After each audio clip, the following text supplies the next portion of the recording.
based axes laying around, sadly. Yeah. Probably not. All right. I should check and make sure audio is working. Audio is working. Good. So this is session 24 of Kingmaker and session 26 overall for Pathfinder. And at this point, I think we've been playing almost a year. Excuse me, I think we started the end of January last year. Sweet. And you guys are. Last time, you guys were on your way to find the lair of the monstrous owlbear that had ravaged your quarry and one of your settlements. You know roughly where it is between a map that you got from the trolls and some adventurers that you hired. But you got somewhat sidetracked by going to a hunting lodge on the way, getting caught up in a hunting tournament. Ridded the area of some dangerous beasts, a wyvern, a hydra, an alligator eater, a giant fly trap. But during the final celebrations, a new issue arose when your waiter exploded into a basilisk. Some preliminary investigation indicated that you'd seen similar things before. The hydra and the wyvern had both been explosively birthed from wild animals, one from a bear, one from a giant elk. But this is the first time that you've witnessed it, and as far as you know, the first time it's happened with a human. So it is definitely something to keep your eye out for. Other than that, you made some friends with a couple of Eldori sword lords and a bard from Patax, and a group of adventurers. So you've got some allies in the area, potentially people who might be interested in joining up with your kingdom at some point, or if you ever make your way to Brevoy or to Patax, at least you know somebody.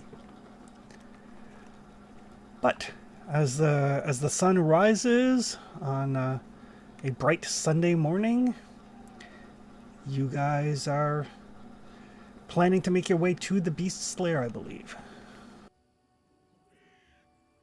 Mm-hmm.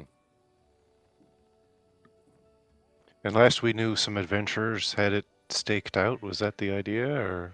Yeah, it's 2 hexes to the south of us currently. Yeah, you had hired Right. some adventurers to look into it, and they found it, but they decided not to engage. Right. So it is on the southern side. I think that's the Shrike River, maybe. So it's on the southern side of the Shrike River in the Selin Hills region. I think this will be our first foray into the Stellan Hills as well, right? Yes, you guys have done with the spyglass. You saw some creatures there as you traveled up this river previously, but you've never actually gone into the Selin Hills.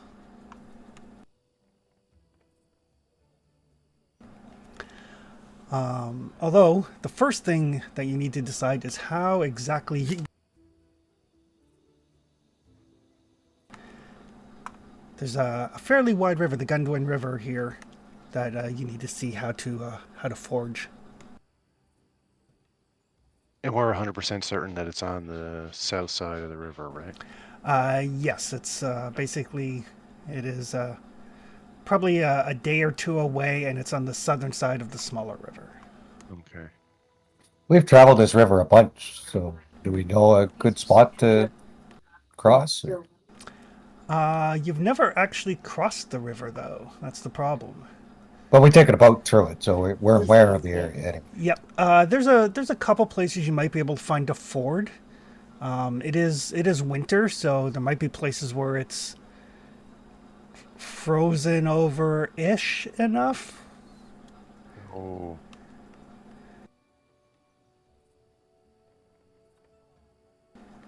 Yeah, according to my notes, as we were traveling the river, some of the things we saw to the south were goblins, dire wolves, wyverns, hyena packs, and I think that's it. Yeah, nothing that seemed terribly dangerous other than perhaps a wyvern.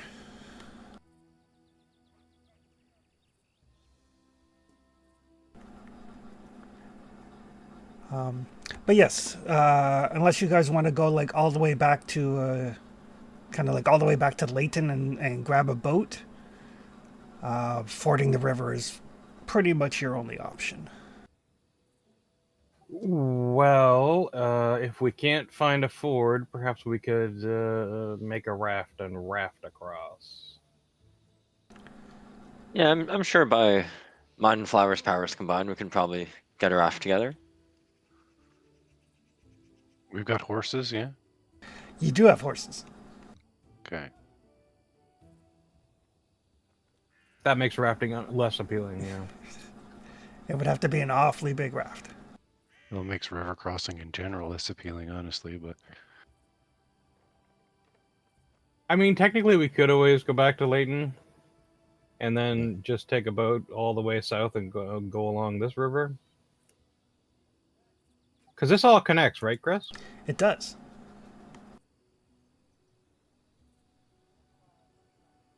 It would extend the journey by a few days, but we could do it.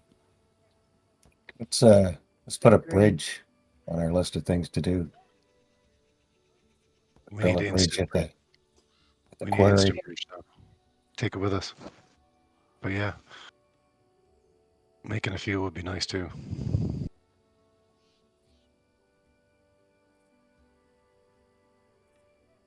I'm not opposed to heading back to Layton just to spare our horses any depredations that might happen.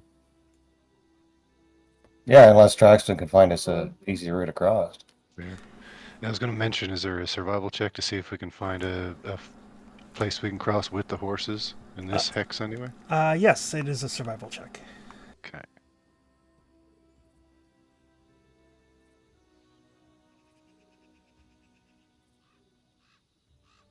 I can aid you there, I think.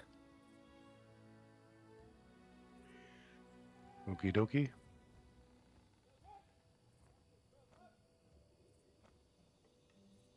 This is neither a sense direction nor a tracking roll. It is neither. Okay. No help on the aid, but Oh boy. We're off to a great start. Right? Actually, I should make sure that everybody has hero points. Although a 17 I don't think is a horrible roll. Just to look up and down a river, but You do look up and down. You do not find. You don't see anything. You find some spaces where you think you guys could cross, but you're less sure about the horses. Yeah, it's real easy to for a horse to roll an ankle on a wet rock, right? yeah. Yeah, I was about to say that's my only qualifying factor is like a gradual approach on either side of the river, right? Like I really don't honestly I don't think the depth makes a whole lot of difference. Yeah. But yeah, you don't see any place where you would be easily able to get the horses down or up. Okay. Flower strong, but I feel like he's not going to be able to throw horses out of a river. I could get us across the river, Never tried. but not the horses. Yeah. Oh yeah, we could probably fairly easily cross, but taking all the horses with us without. We could get back to Layton in a day. I think, right? Sure. Day and a half. About a day and a half. I don't think Layton is a terrible idea. Yeah, that works. Unless we want to go around the mountains, but even then, it'd be a lot longer. Well, we'd probably have to go all the way up the mountain to cross the river. Yeah. We then not get a boat, and then because there is a water path all the way there. That's from Lake, the thought. Yeah. Yeah. Okay. And ditch the horses. Well, not ditch the horses, but leave them in the stables. Safe and secure. Yep. And we Exactly. can find out the rest of what's in our lake. True.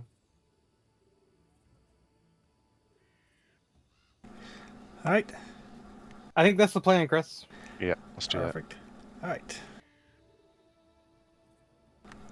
Somebody roll me a d20.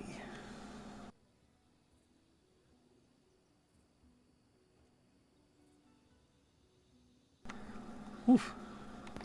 Nailed it. I hope that's good. Same. It's the best. Or the worst. Number of platoons coming over the hill to attack us. 20 pixies. Oh, God. We Yeah. always knew it would come to this. 20 wyverns fly out of the south.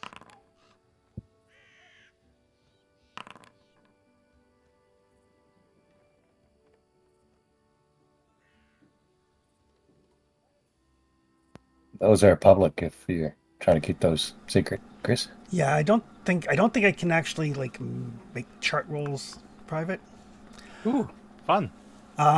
So yeah, as you guys are traveling, as it's getting on towards nightfall, you do hear kind of a hooting and hollering sound, and you run into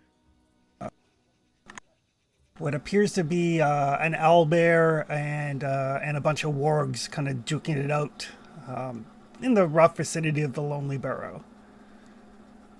Oh. Is it beaky? Is it? Somebody can give me a perception roll. Oh, poor Beaky. I hope it's not him.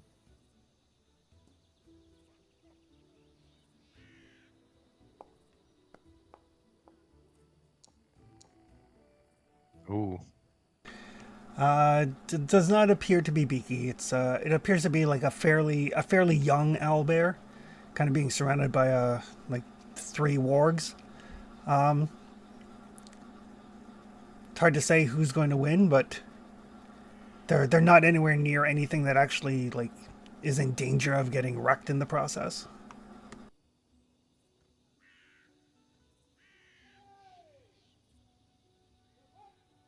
Well, I don't have a horse in this race, so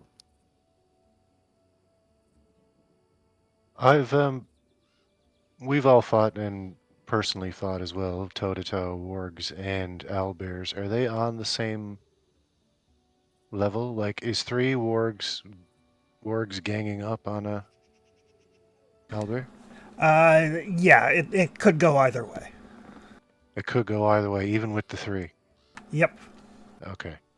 And It was evenly matched. yeah, and as you're watching, like the owlbear grabs one of the wargs with its beak and kind of like steps on it with its front claws, and kind of pulls stringy bits out of it. Oh. Gotcha. What think you, Traxon?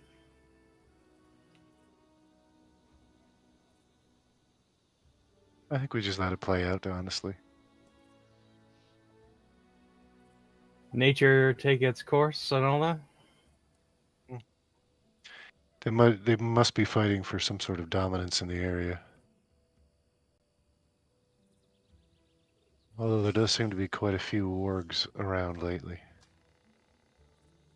I think this was one of the squares, at least near to where we originally found wargs. Yeah, it is. It's like right next door to where you fought Howl of the North Wind. Right. Oh. It may be the remnants of the previous pack. True. Yeah, and for anybody who's trained in survival, I mean, it's winter as well. It's possible that the wargs look at the lone owlbear as an easy meal and are regretting that decision. Yeah, seems like. Yeah, not so easy.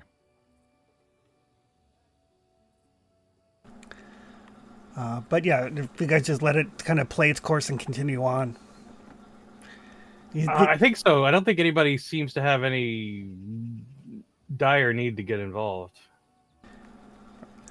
And yeah, and eventually you leave like the growling and the hooting in the distance. as you push on, you can easily make your way to like Howling Wolf Farm, and the farmers there are more than happy to put you up for the evening. You know, Excellent. they have like a fairly simple meal, but they're happy that the rulers have stopped by to check on their well-being. Yeah, this is like twice in a couple of days. You guys are having a reputation as rulers who care about their people. Let's hope we can keep that up. Is that what that is? Excellent. Everybody roll deception. But yeah, they put you up. They like take care of your horses and everything. It's good to see like your farm is fairly prosperous. It's, you know, everything is going well. Well, that is always nice to see. No cultists or attacks or undead or anything. This is good. Yeah, you know, there was like last month there was some undead, but some adventurers came by and dealt with that. Yeah. Good to get that taken care of. At no small cost to the kingdom. That's what your taxes pay for, right? Oh, we gladly pay our taxes if that's the sort of service that we'll get.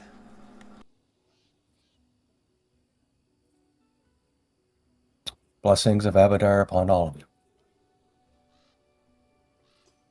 And also to you, I guess. I'm sorry, we're I think kind of that's new I to think this. that's how it goes. Yeah. We mean to get to town and visit the shrine at some point. It's lovely. Soon it'll be a temple. But until you can visit, your taxes is blessing enough for Abadar. Of course. And yeah, they seem like fairly simple folk. I mean, it's a fairly large farm. I mean, it's more than just a farmer and his wife. There's like farm hands and like the whole thing, like a bunkhouse. I mean, you've got like a ton of farms supporting like thousands of people. So they're not like small little mom and pop shops. Yeah, we'll do a little ad hoc service for whoever wants to show up. And they do show up. Either because, well, the rule is here, so we have to put on a show, or because they genuinely believe, but they show up and they're appreciative. Slowly but surely, civilization is coming to the lands. Slowly. While we're here, can I just take a quick walk around and just look at the vegetation and things that are growing, just to be sure there's none of the verdant things creeping into here? Yeah, I mean it's the equivalent of December now, so the fields, like they've done the harvest, the fields are kind of lying fallow. Okay. But yeah, well, actually, give me a nature roll. Right. Yeah, no, so I was gonna say I absolutely still would go out into the fields and like periodically check the ground to see if there's any of these things growing. Just in case. Yeah, oh yeah. Due Nature diligence. Yes. Mm-hmm. Okay. And I will, as I'm doing this, I will have my mistletoe in hand for that bonus too. Okay. Right. Yeah, it's these folks definitely know what they're doing. Like, I mean, it was established early on that Traxton made sure that the farmers and the lumberjacks and everything undergo like proper techniques so that they don't like lay waste to the land, and they're definitely following that. And there's no sign of anything like what you're looking for here. Excellent. Okay.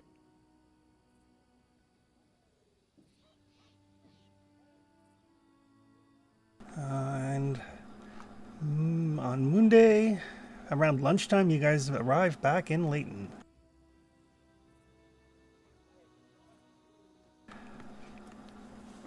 Excellent. Let's see if we can requisition a boat. Mm-hmm. Yep. And Lindsay and her crew are back from their journey as well. Oh, good. There's a. She'll when you guys get back, she'll meet. She's not as exuberant as she normally is, but she's like, So we didn't die. Excellent. And we rescued Eobird. Great. And we fought some hags. Oh dear. Did you know that hags can make like cages out of fingernails? Oh, That sounds like a very laborious process. No, it's really fast. Really. Like it They- just kind of springs up around you. But fingernails are so small. Well, these are like really big fingernails. oh, Like just like 1 minute you're standing there, and the next whoop in a cage of fingernails. Ew. Amiri was not impressed. Yeah. Make sure she sees the doctor. Has any shots she needs. Oh, yeah, I think she's fine. Good. But we dealt with the hags. We rescued Eobard. We got the parts back. Oh, great. For the So- printing press, right? Yeah, so we can start getting that built. Hey, have you ever heard of a bard named Anamede Bellavara? Enemy. Oh, why? We met her recently. Charming lady. Okay. Yeah, if you say so. No. She was. I mean, you know. You know, right? I don't think she's necessarily a bad person. No. Just not very enthusiastic about life in general, or her part in it. Well, I mean, I think she's still living in Patax, and Patax will grind That's- you down after a while. That's right. Yeah, she had a couple of Pretax goons that were escorting her. Yeah, that was probably to stop her from running away. Oh, I couldn't whoa. take. Does she have a negative relationship with them? No, but I got this. Iravetti's not likely to let anybody leave Patax without some way of ensuring that they don't. I got the sense that they were Stay very away. much at her service. It's possible, maybe. I mean, she does have a way with people. That's an interesting way of saying it. So, I mean, it's entirely possible that maybe that they were sent to keep her from running away, and then, she worked her bardic magic on them. Oh, that could be true. Yeah, we didn't really get to know her that well. We just had, a couple of afternoons with her, essentially. I don't think she's a bad person, but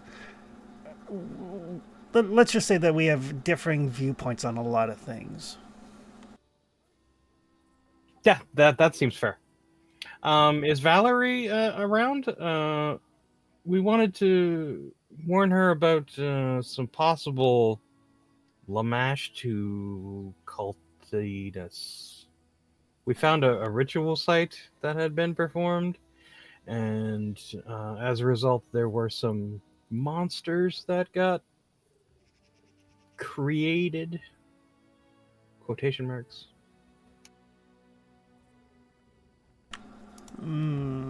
I can send a message to her.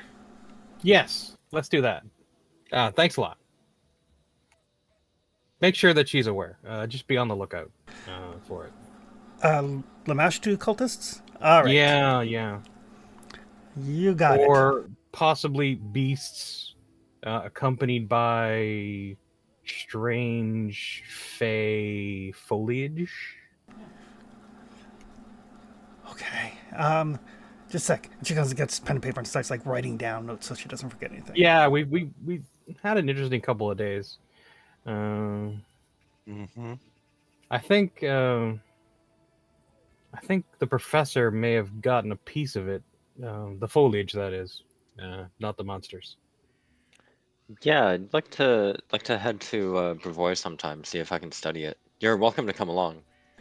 Oh, sure. Yeah, I haven't been to Brevoy in like months.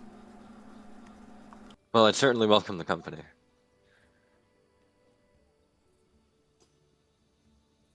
But as for right now, we need to get a boat and head south to the Albert thing. Okay. All right. Well, all's good here. Um, yep. All's Excellent. good. Great. And she will go on her way.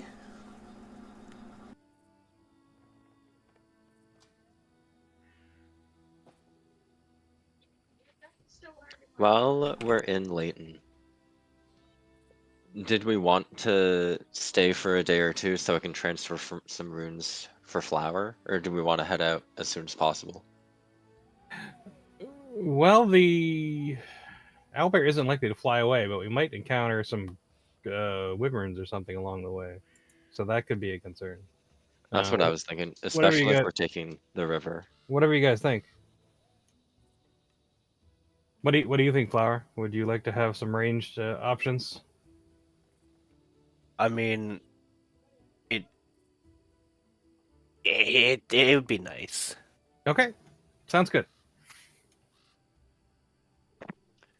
Okay, in that case, I'll get to work and we can try to get out of here sooner rather than later. It might take us a little while to get a boat together, suitable enough for all of us. Yeah. See if you can work something out there while I. I'll work on that. Cool. Alright. And yeah, I'll transfer those 3 runes to the large spear for our good friend.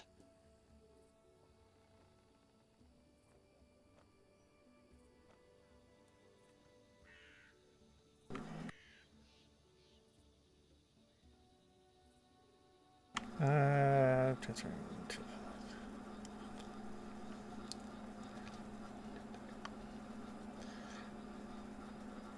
So fundamental property runes.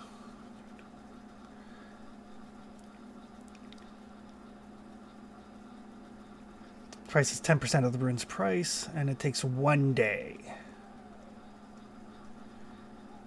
Yeah, so it'll take me 3 days to get the 3 of them. 3 days to get the 3 of them. And 10% of the total price. Yeah, I'll do all that gold math. Okay.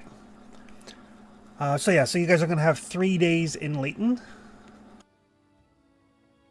Oh, 3 days in a town. Three days in a town. I think I moved something. Just your hobgoblin mercenaries that are hanging around. Gotcha. I moved them back. Is there anything folks wanted to do while they're in town?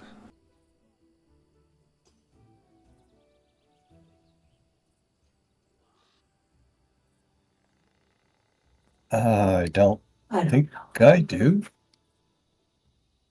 Preach at the shrine, I guess. All right. Well, you can make a, let's call this a religion roll.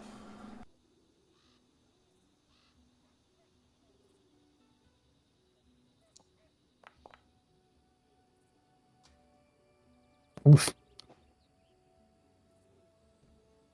I might hero point that if that's a crit failure. 20 is probably not a crit failure.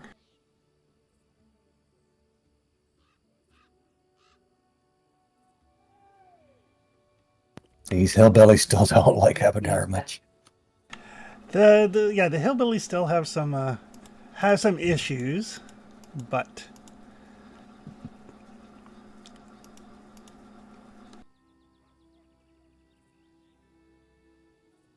there's what you're looking for.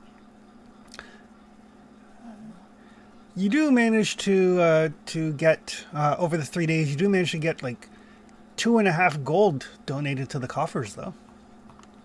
Oh, Basically treated like an earned income sort of thing. oh okay. Yeah. You know, normally people don't pay much attention to the shrine, but they're like, "Oh shit, the father's here." Like a lot of they're kind of like Sunday Catholics, right? Look busy. There's got to be something in the collection plate when it goes around. Yeah. You know, some copper pieces here and there, some lint, Yeah, Yep. half a silver piece maybe. half a silver piece. A couple of Yeah. coins look like they've been shaved down around the edges. Yeah. Right. Sorry, is it reasonable to think that we could do like a short trip to like neighboring hexes? Like Traxton would like to go to the farm and replenish, well, not replenish, but stock up on some berries because I feel like it's just some nice flavor for good berry that he has like a bunch of dried berries. Yeah, absolutely. You guys can travel nearby easily. Cool. He'd probably do that for one day and then just wander around for a day or two and come back whenever we need to. All right. What would Flower like to do while he's here in town? Flower would probably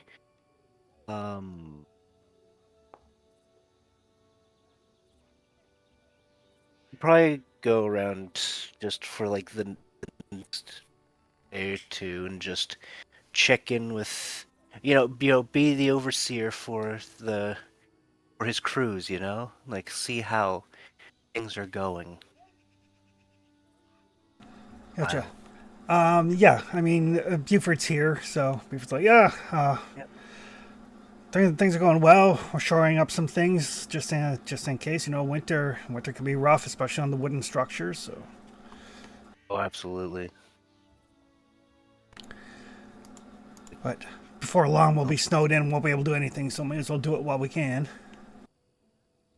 Exactly. Keep up the good work.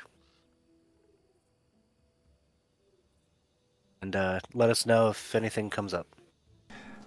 Yes, absolutely. See you in a couple months.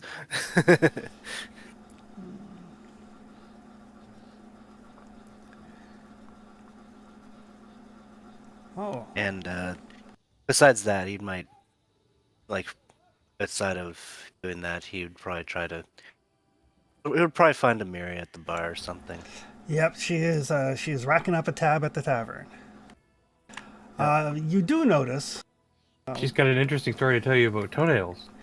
She's like, yeah. So to tell you, like, we were fighting these hags, and then like one of them like bit off its fingernail, spit on the ground, and shoot, like this cage of fingernails came across me. I mean, they were like, and then she like takes a drink. It's like, you know how nasty that is. That's gross. Yeah. A little fucked up. But You lived? yeah, lived, killed some hags. That was kind of cool.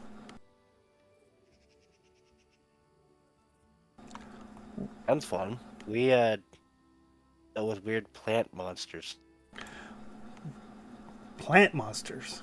That doesn't sound challenging at all. Like, what the fuck are they gonna do? Like pollen you? Oh, there was one that was a wyvern. There was one that was a hydra. A wyvern plant monster?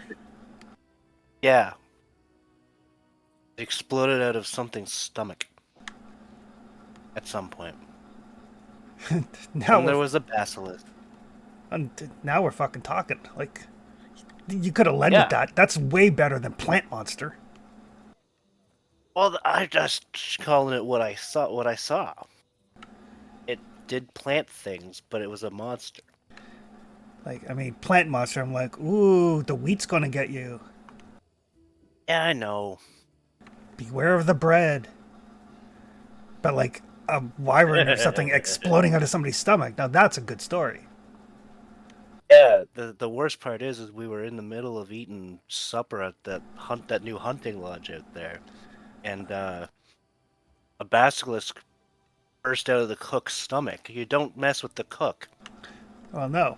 Wait, hunting lodge. Yeah, They hunt monsters? yeah. All right. Excellent. Pay the tab. I'll see you in a couple of days. Okay. Cover you this time. And she will just head out. Oh. She's gonna hate it when it's closed. I mean, yeah, we were actively discouraging people from going there, I think. You were. But Yep.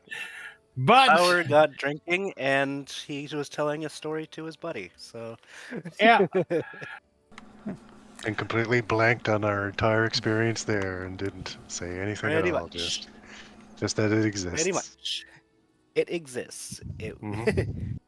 And like I'm pretty much thinking it's like as like after Amiri's left, and he's like sitting there, he goes, I probably should have told her about the cults.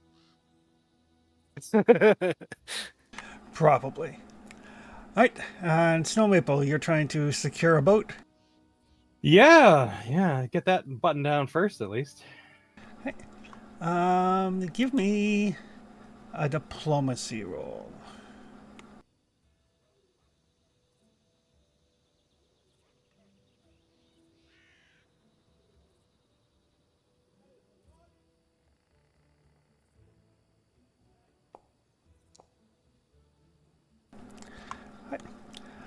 So yeah, you spend like a day or so asking around. You find that the only guy that's really got much in the way of boats is Arvin. Arvin's a fisherman. You guys have met him before. He's the guy that gave you boats before, Right. Oh, And we brought back 1.5 of them. and you brought back 1.5 of them. one and Right. mostly. Yeah. One and a MacGyvered one. Hopefully he's had time to have that one refurbished. Yeah.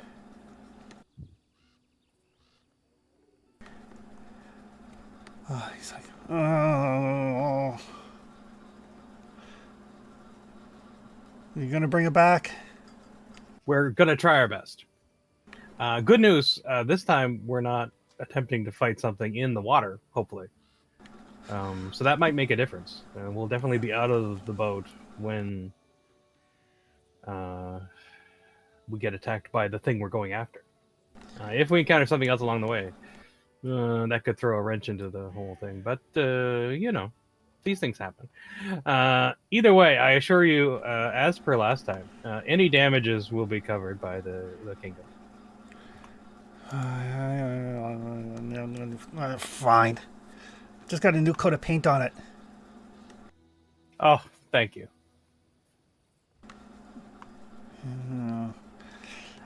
Can you put it in writing that the king Yeah. is responsible?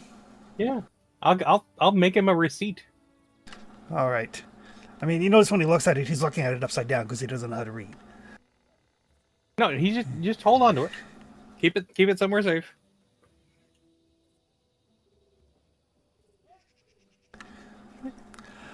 Right. Really got to work on the education system around here. Well, maybe once there's a printing press. Yeah.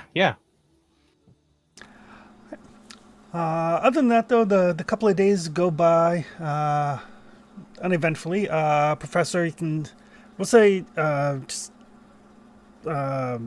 you'll need to make 3 crafting rolls. Basically, with your crafting, I think as long as you don't roll a 1, you'll be fine. Okay, I can do that. And it'll probably be like, striking, or sorry, potency, then striking, then return. Okay. Sounds like a good priority.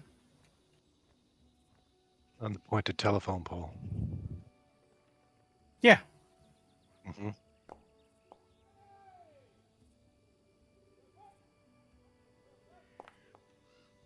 Oh boy. Oh, crit on that one, probably. You did crit on that one. Maybe that'll shave a day. Takes 2 seconds.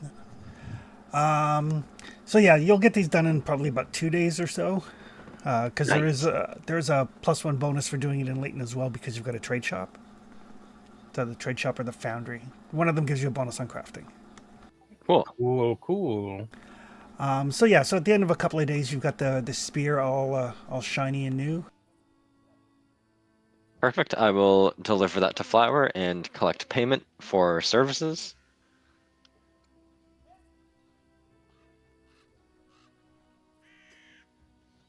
Yes. How much was that? It was about 15 gold. Should be. Well, since I've looked cheat. There you go. Take it. How long did it take to arrange boats, Chris? Probably just the one day. If I could, with the other 2 days, could I do a quick visit to our friendly neighborhood swamp witch? Yes.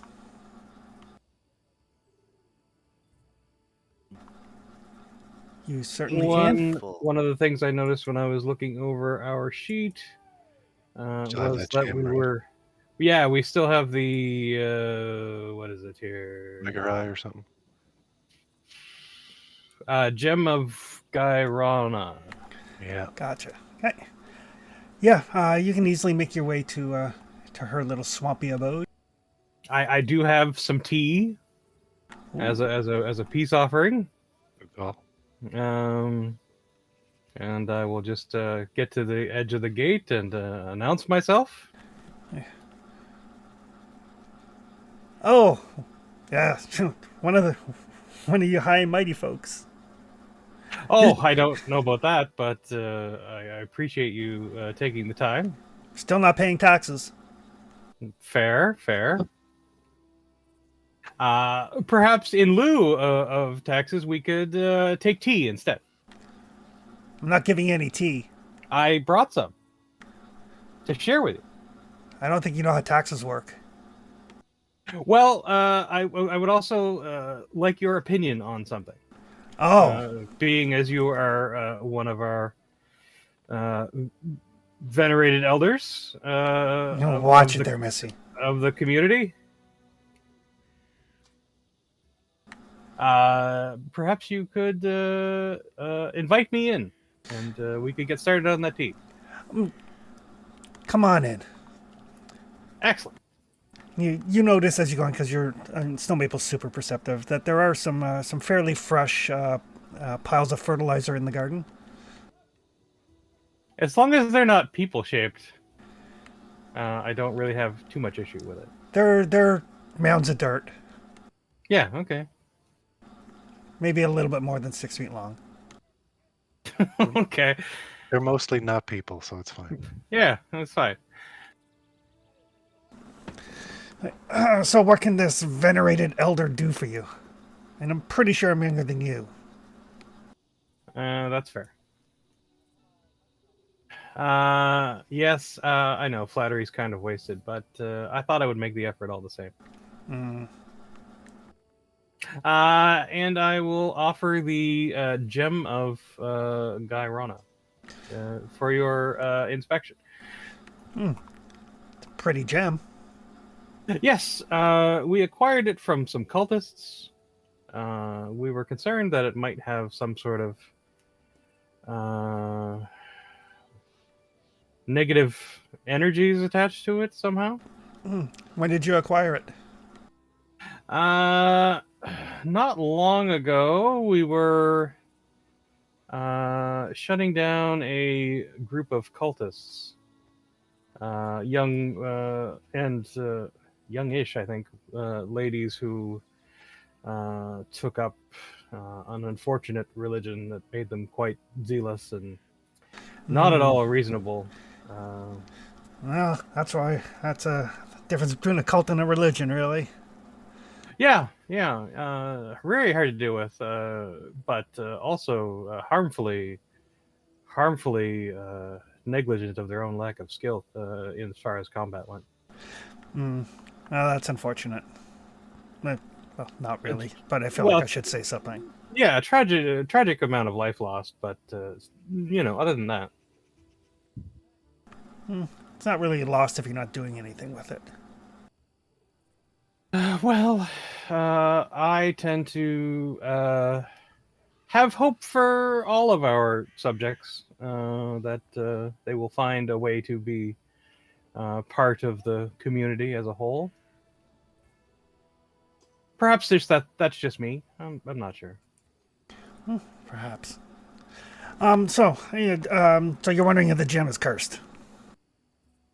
Or cursed, or perhaps has some sort of awareness tethered to it somehow. Well, I mean, if it's cursed, it's either a really weak curse or I mean, if it was a real curse, at least one of you would be dead by now. Ah, excellent. I mean, it's kind of a canary in a coal mine sort of thing. Well, we have been traveling with it for a while now.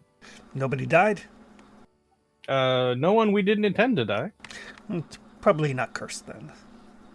Ah, good. So it's safe to put it into circulation. Yeah, it should be. All right. They say that Gyrona has seeded these gems throughout the world and can see through them. I don't know whether you put any, stock in that sort of nonsense or not. I am personally not a superstitious person, but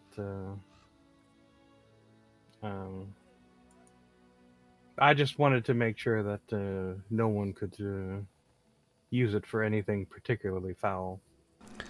I mean, no fouler than any other use for gems. I mean, you can embed it in a mace and kill somebody with it. Oh, sure. But any old rock could do that. Yeah. I mean, I've heard the tales that Gyrona can see through them. I mean, if a god is looking through a gem to peer in on their subjects, I don't think any mortal magic is going to detect that. Ah, good to know.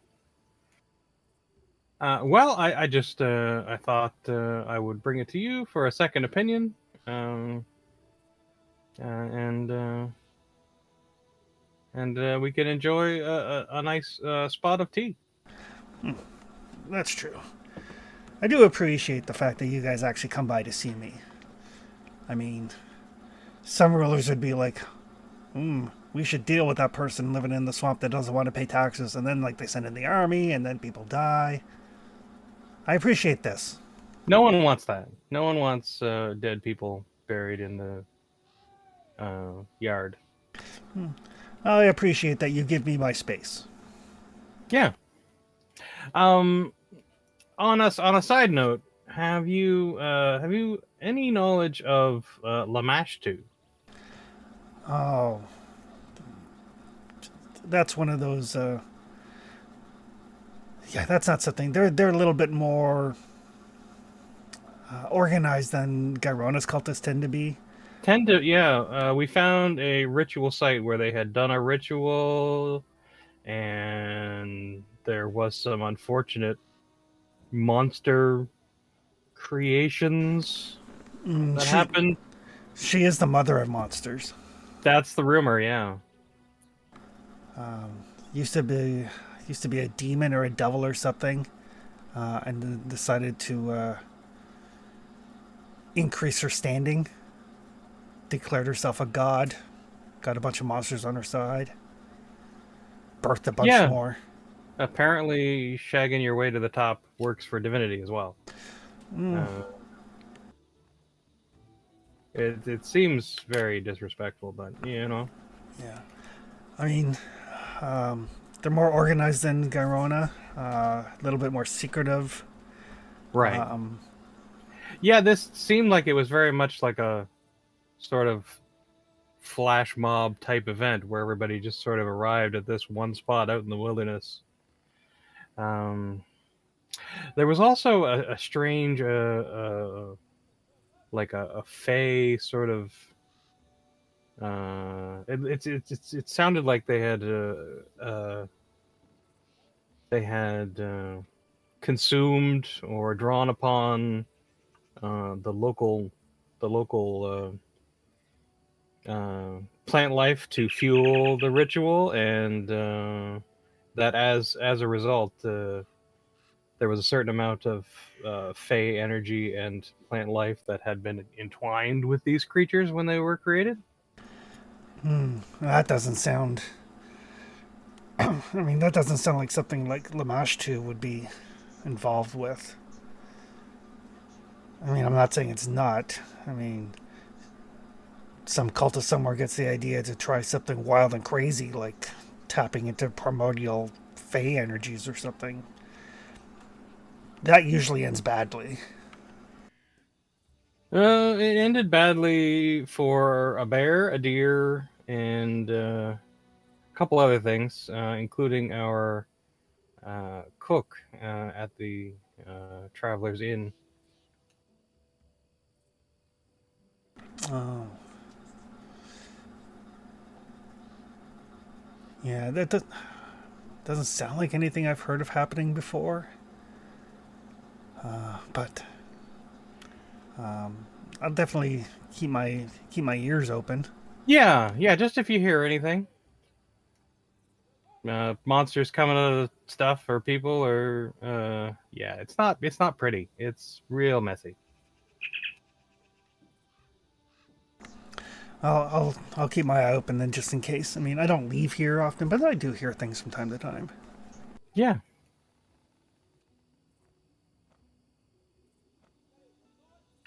Very well. I won't take up any more of your time. I really appreciate your input on these matters.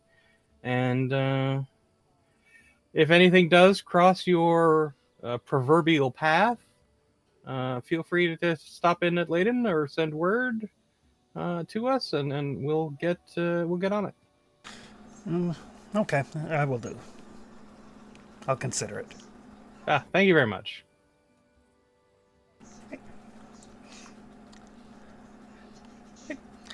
Is there anything else folks wanted to do in Layton?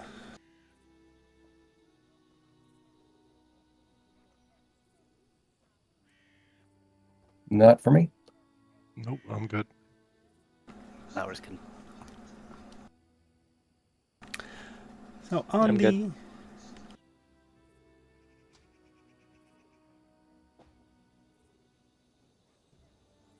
skip a couple of days here.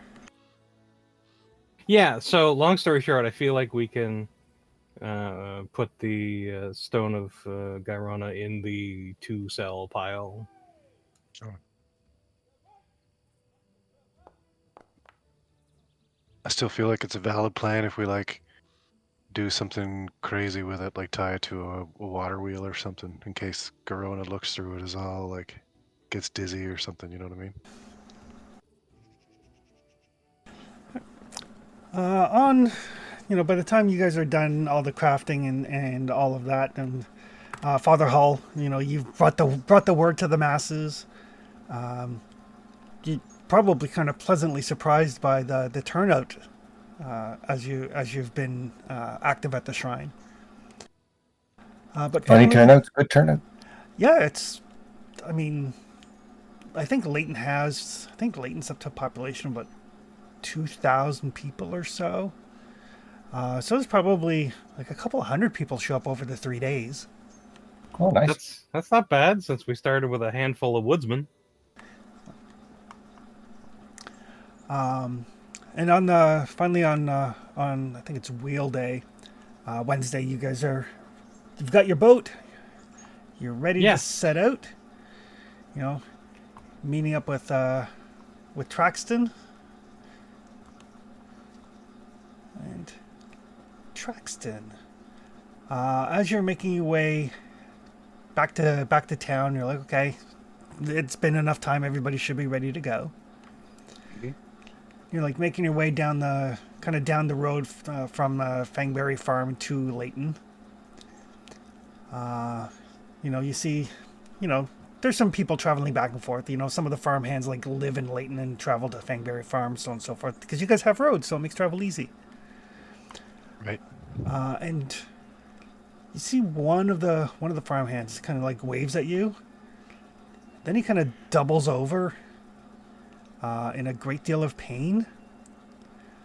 And then he explodes.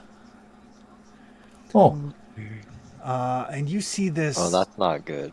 You see this very kind of like bulky, armor-plated, low to the ground, elongated creature basically get birthed out of his body and immediately burrow into the ground. Crap. Well, shit. All right. Was there any possibility of an identification beyond trying to remember what it looks like to describe to someone later? You can make a nature roll. Okay. Which I will also try and do. The remembering, I mean. If Yeah. I don't get this. Nature. Gotcha.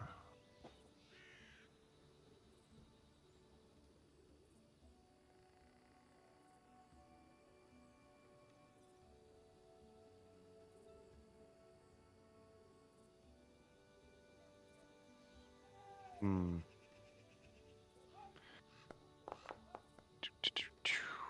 Man, I can't break a 10 today. You're not sure what that was. Okay. The thing is, we still have no idea what the vector for infection is. Yeah. So we can't even warn people, like, And this person that it sprang forth from, they're like just a complete husk? Well, there's parts of them over there, and there's parts of them over there, and parts of them over Okay. there.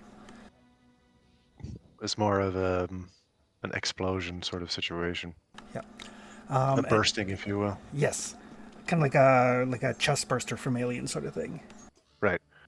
But more like a complete torso burster. Like, is their legs intact or are legs sort of scattered about as well? Yeah, more like a complete torso burster sort of thing. Gotcha. Like Okay. if a full sized xenomorph was what came out when the chest burster came out. Gotcha. Yeah, I'm just imagining sort of a rapid expansion in all dimensions, pushing Yeah. everything away. Or like when Flower grew to large size when he was inside the giant flytrap. Right. Oh, okay. Gotcha.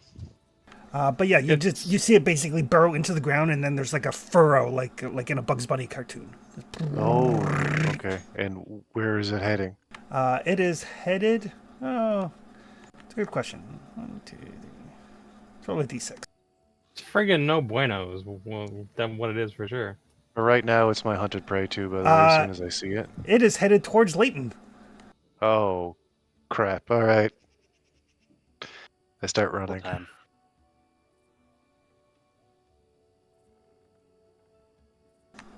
Whoever's, if there's, I don't know. Imagine if it's a super well traveled road. But is there anybody else? Was he traveling with anybody?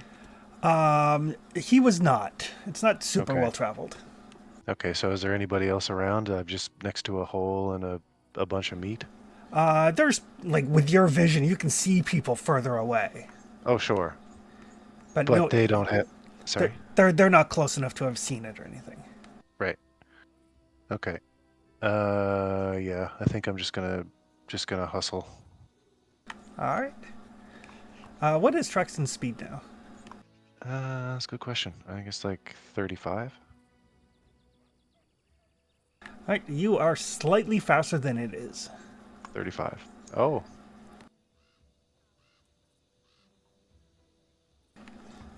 So yes, so you are slightly faster than it is while it's burrowing. Okay. So yeah, so that is the only road to Leighton. Yes, clean up on road 2.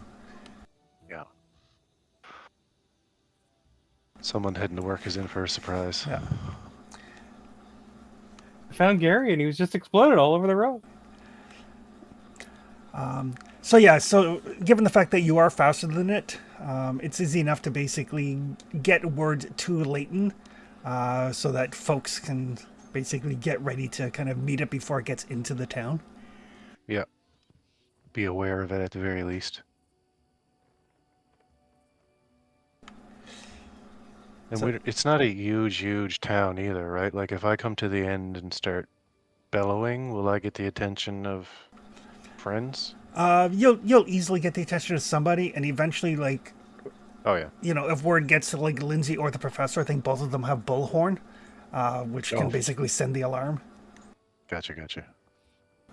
So yeah, so you can easily kind of like marshal the group to basically get ready for this thing and stop it from getting into town. Okay, perfect. So what happens is when I get to town, I immediately spread the word, and then as soon as I know that's happening, I'm turning around again to make sure I don't lose this thing, like it doesn't dive into the ground and go off somewhere else. Like Gotcha. I want to keep eyes on it essentially, or smell or hearing, whatever I need.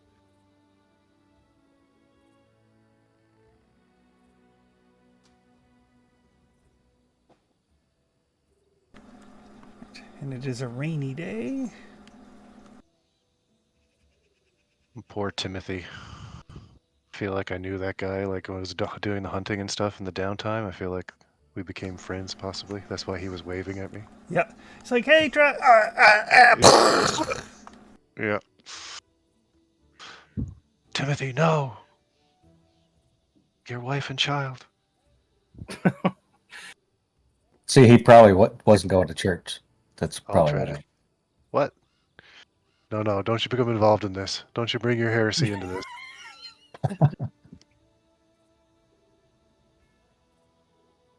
All right. So yeah, you guys all kind of like word goes up that there's like some sort of monster approaching town. Since the hobgoblins, your hobgoblin mercenaries are here, so they'll kind of like man the perimeter with their crossbows just in case the creature does get too close. Right.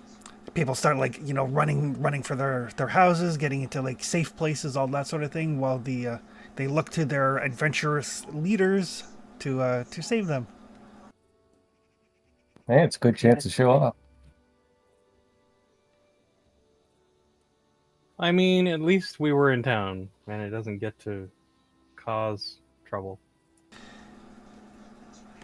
Well, it Yeah. might. We'll see. It might cause all kinds of trouble. But you guys, So as soon as a professor shows up, I'm going to describe the thing to him, and I'm going to just say, fucked if I know what it is. Yeah, I'll try to piece together what it is from the description. okay, you can make a nature roll or a recall knowledge roll, I guess.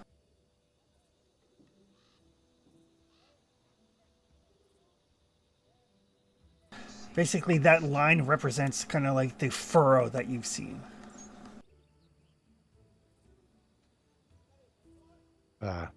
Gotcha.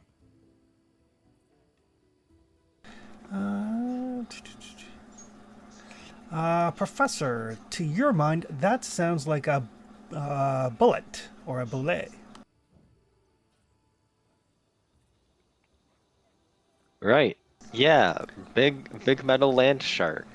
Fearsome predators that roam just beneath the surface of desolate wilderness areas. Only the fin of their thickly armored backs protrudes, at least until they're ready to leap and strike their prey, thus being called land sharks. Typical bullet claims a territory of approximately 500 square miles.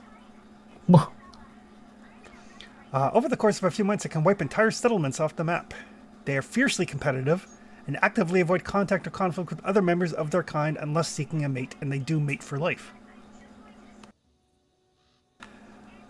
Yeah, no, that Traxton, we probably need to put this thing down. Well, that's a given. Yeah, it's just something about wiping settlements Yeah. off the map. We don't need that. So yeah, they were apparently originally created as magical guardians for a power-hungry and sadistic wizard. Curiously, although they do tend to eat pretty much anything, they do tend to find the flesh of elvenkind unpalatable. Oh. Unfortunately for elves who stumble into a belay's path, they are no less likely to kill them. They just don't eat them. Okay. Left unconsumed. Left unconsumed. He'll kill you, but he won't enjoy it. That's right. I was going to say, that's a refreshing change. The last thing loved elves. So I get to ask questions about it too, yeah? You can, yes. So it can leap out of the ground while it travels. Uh-huh. Do I know approximately how far it can leap? You can make a nature roll. I don't get that from the recall knowledge I did. No, the recall knowledge basically identification, and now Just you're what trying what to. is it? Gotcha. Yeah. Okay. Now you can try to narrow down specifics. I think it's going to make a great shield.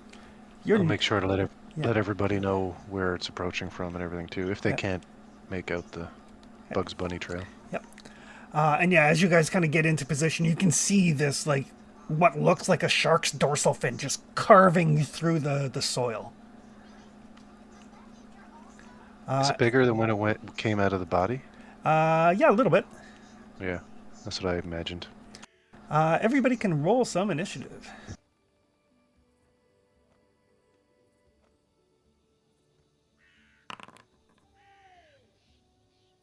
Is it possible for stealthy initiative or no? Uh, Got a nat 20 on initiative. yes, you would be able to roll stealth if you like. Excellent. Rolled very badly, but there you go. Damn, what is up with my dice?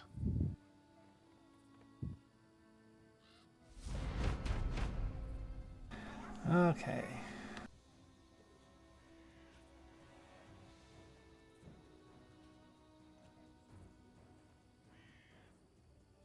So this thing will burst from the ground.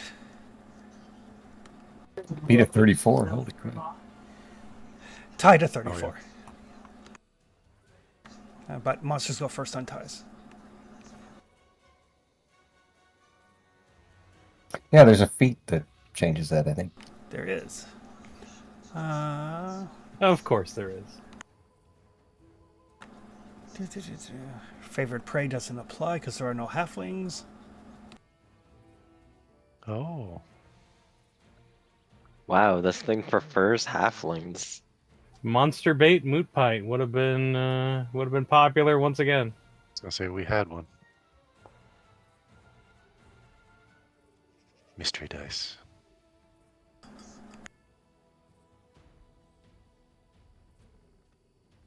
This thing bursts out of the ground, jumps, like it bursts out here, Oof. Wow. jumps like 20-ish feet. How big was this farmer? He was farmer sized. Yep. Was. Brings a claw down on Traxton.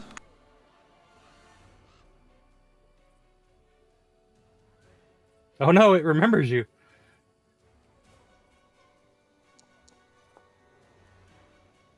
I don't feel like we know each other at all, honestly. Definitely didn't imprint on you, that's for sure. I feel like it's just because I'm out front. Basically brings one claw down on Traxton and one claw down on Gratch. Oh no. Oh. I'll Insult use injury. my reaction. Mess up this dude.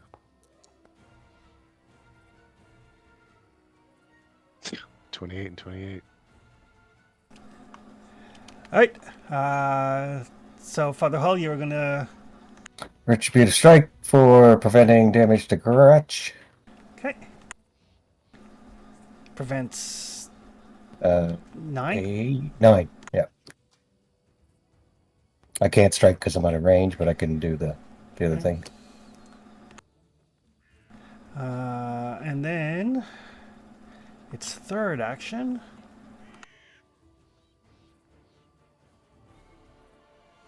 Does it have reach on anything? Does not have reach. Small mercies. That's a scary picture. For you guys, it's small mercy.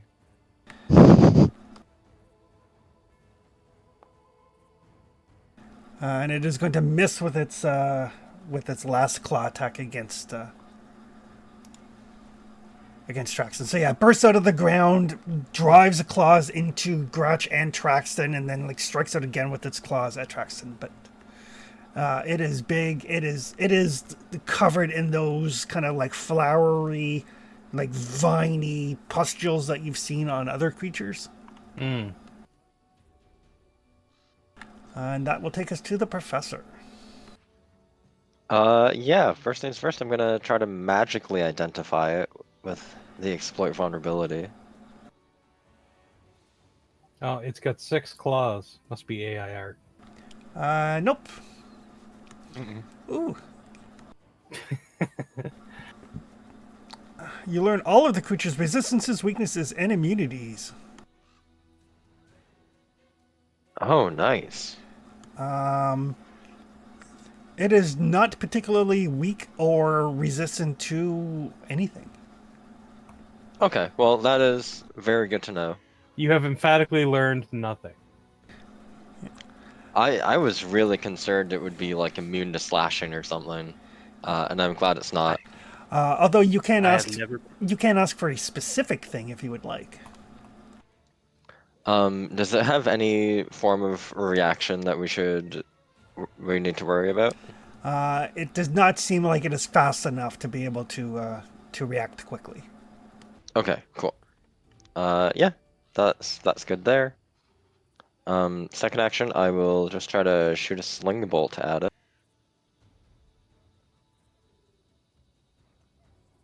Never mind, it's not out. I'm going to shoot it with my crossbow instead. Okay.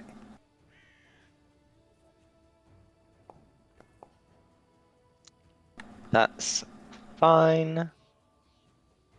And I'm going to back up. Okay. That will take us to Snow Maple. Okay.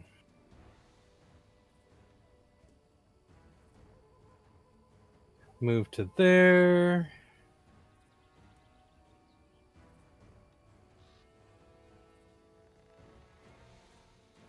Try and get a strike in on this thing.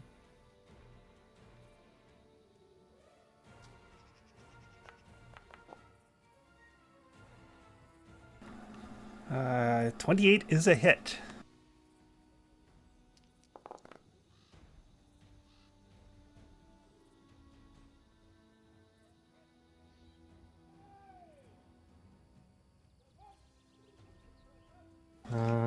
And then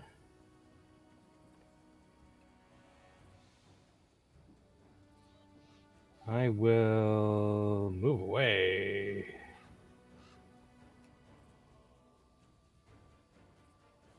All right. That will take us to Traxton. Right. I don't like this thing a whole lot. I'm going to try and make it dead. So it's attacking time. I will, I'm gonna give Gretch, his own turn, so, Okay. a claw and a bite for him. So I will do a twin takedown, and I will also attack additionally to that after. Okay.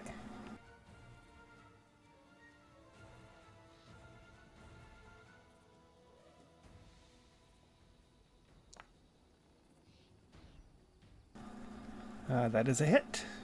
Excellent.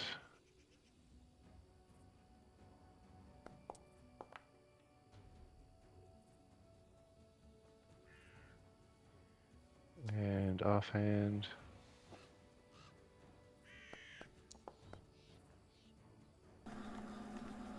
That is a hit. Excellent. Oh, I should have another d6 on that Okay.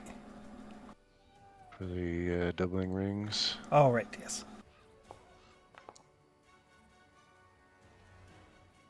And the last attack for me.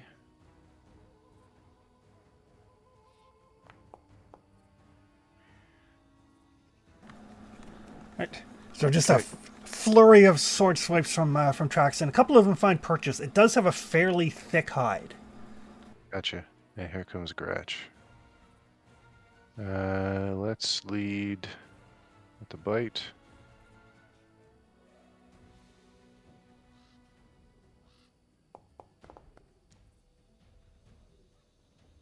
Miss. Okay.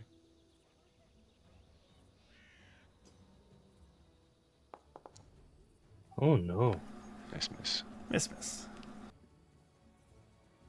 That will take us to Flower. I do All find right. the differences in the art styles to be interesting. Yeah. Oh. Going to. Would I be flanking right here? Yep. You're. Cool. Oh yeah, you're not. I'm not adjacent to it. Never mind. Carry on. I'm going to rage. Get angry. I decided to be smart and not be adjacent to the bad creature that wants to hurt things. There you Yeah, I go. mean, it doesn't have reach, so. And then, would have had my I-beam out ready if we knew that there's a monster coming. That makes sense. There's Yeah. never. Yeah. Cool. And I will swing on this big, ugly creature. I picture Flower kind of standing there waiting for the monster, like like a batter at home plate, kind of like tapping the dirt off his shoes. Yeah. Pretty much. He's just like, come on. Come on. Leaning. It's like, they said you jump out of the ground. I'm ready for you. It did. Jumped on the ground and came right at Traxon. Oh no! I'm going to hero point. Because technically, I'm not going to say it. It can't get worse. It's true. It's not a 1. Yep. It was technically better. Yep. It is True. technically better.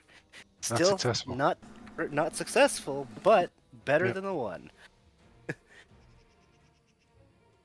And that's me. Father Liam. All right. It's big, but I could trip big things, so I'm gonna step. Gonna raise my shield.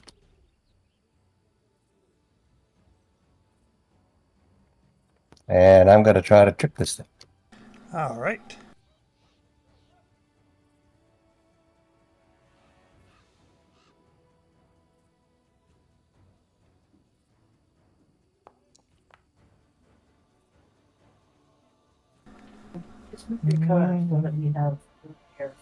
It's probably not good enough. I'll hero point it. Okay. It's a boss, so less actions is good.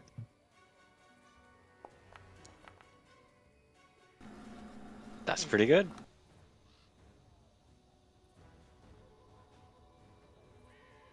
Tight wrestler.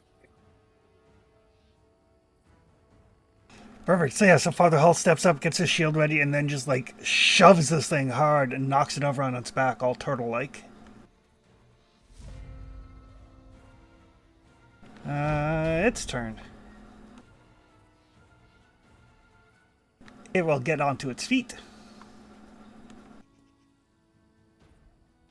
And Traxon is the one that hurt it. So it is going to try to bite. But Father Hull is the one that humiliated it. Yeah, sadly, it's not smart enough for that. Okay, that's fair.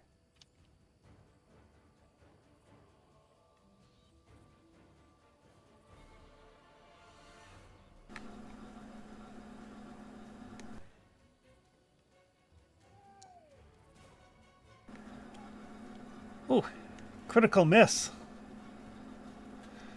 And then a claw attack.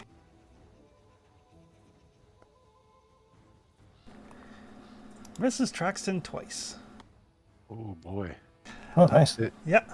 So yeah, it gets up just like claws and snapping jaws everywhere. But does not find purchase. This never happens for me. I'm happy. It got discombobulated by being knocked on its ass. It's like, what? Huh? Yeah. That will take us to the professor. Yeah, I'll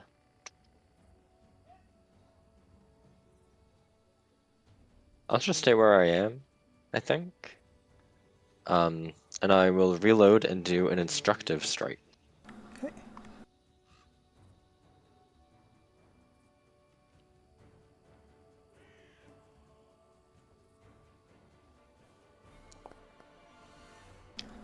That is a hit. Oh, nice.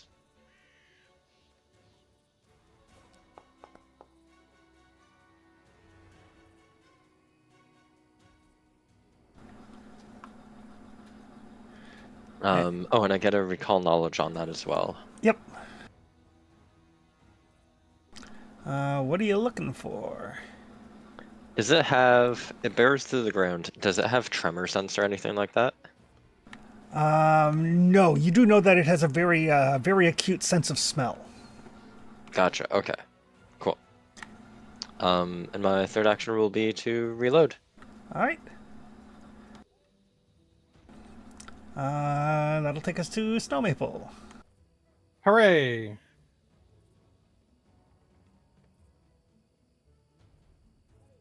I'll come back into range.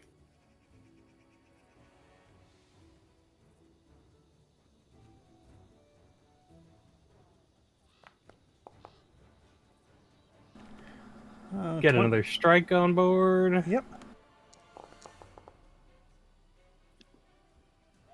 Get us some, sadly, small amount of damage on it. And a third action, we're going to do some battle medicine on Traxton. All right.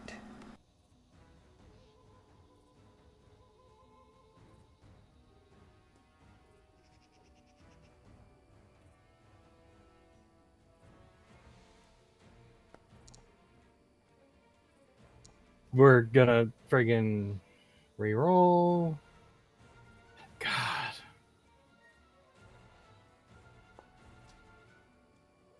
Okay. So that should be 2d8 plus 10, I think. Doing the DC 21? Yeah. Yep. That's what I had it set up for, even though it decided to betray me.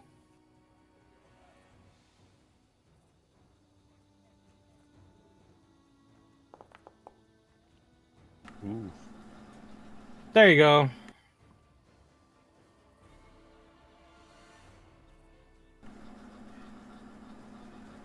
And that will be my 3 turns. All right. That will take us to Truxton.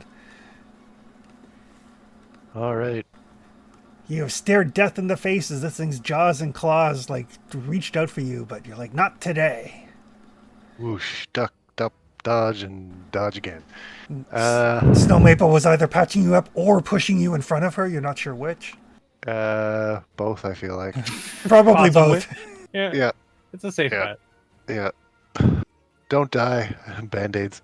Also slightly encouraging, you're doing great. Let's go for the same routine we did last time, see if we can get any better. So let's drake it a bunch. Do. Or hopefully strike it a bunch. Excellent. Off to a good start.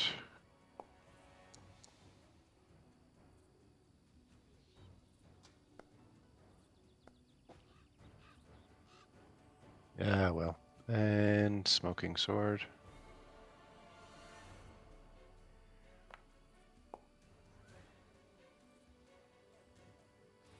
Okay. And Gretch.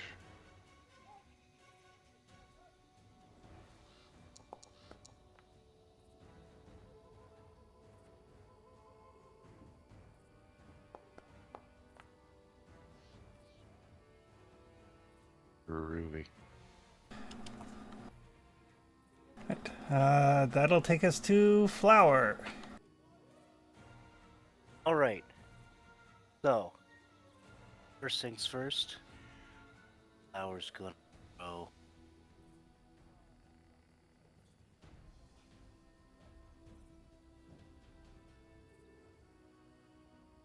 Then, going to Dread Marshal. Just gonna yell real loud. It gets scared before it dies.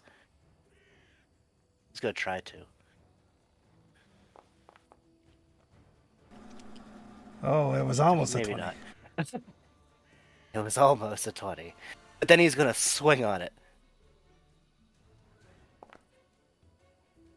Oh, that'll hit. That's better.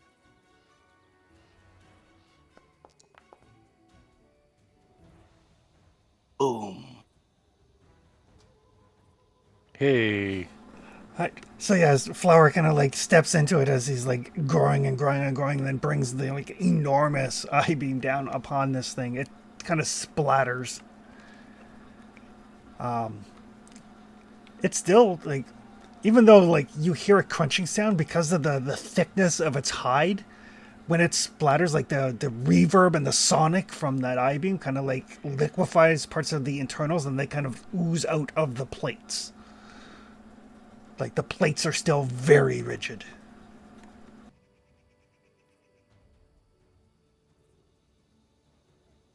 Lovely. Yeah, I was commenting on the art styles earlier, and it seems definitely like it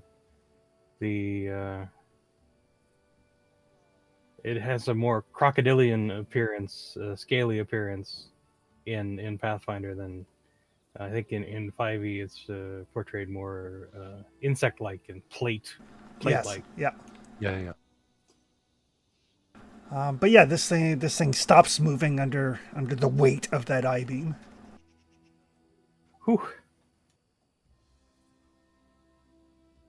Well, let's form a perimeter, keep everybody back, and do you want to try and take another sample, Professor, or do you feel we've Yeah, already pushed our yeah. luck there?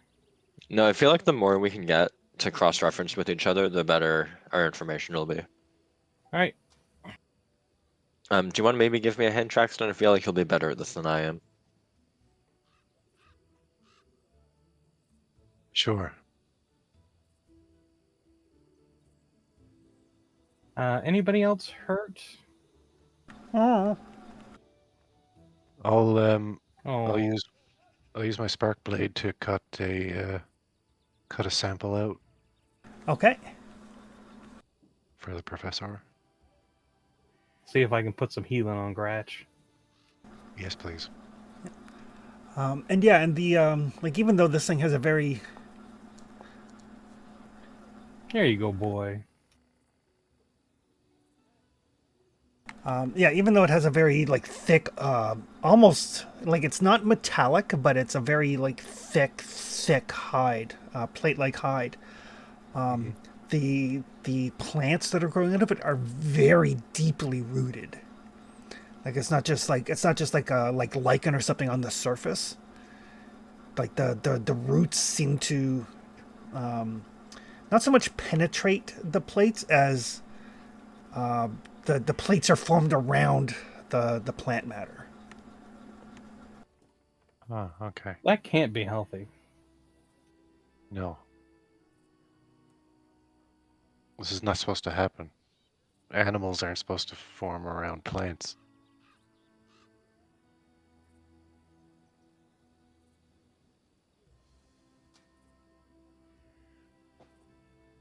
Whatever this is, it's here now. This came out of Timothy, and I imagine you guys have probably heard tangentially about Timothy, me delivering food to him and his family and stuff like that, so.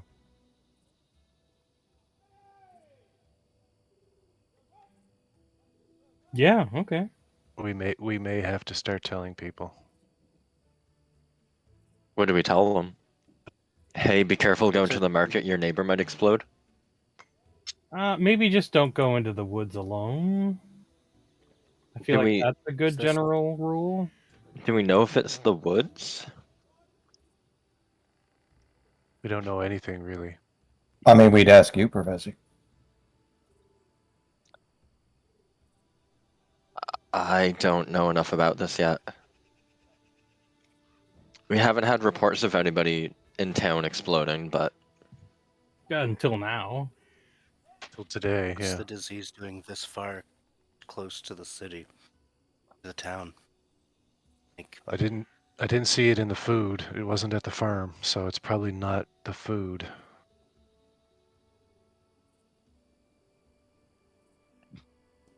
should we search the area, see if we can find more plants like this? We could go back to the body and see if there's any evidence there.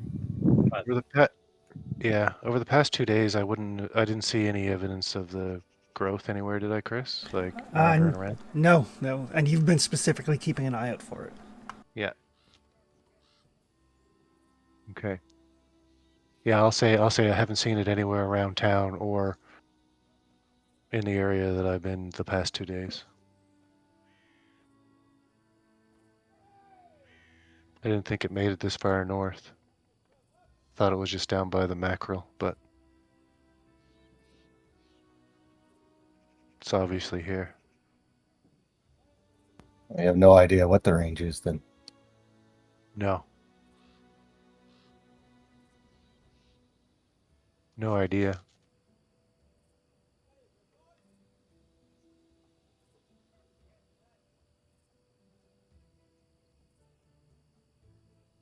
we're gonna have to go to the library, see if we can find any kind of information at some point.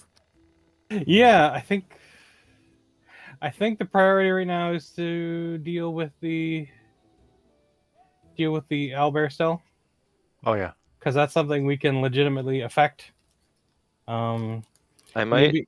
Maybe we I can might. get Lindsay started on some research on the That's what whole I was thinking too. Lamash 2 angle. Sure. We could send her to Rostov while we deal with the owlbear. Yeah.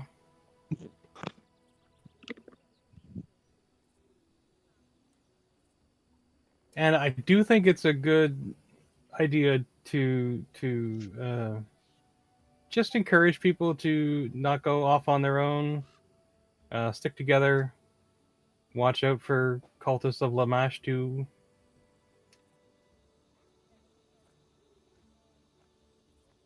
Just as a good general course, you know. Yeah. Like sightings of dangerous cultists. Have you seen? Do you know where your kids are?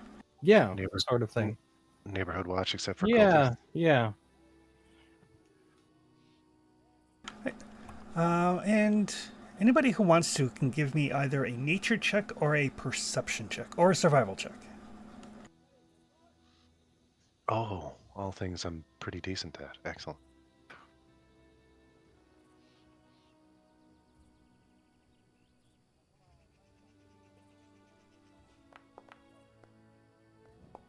Buh.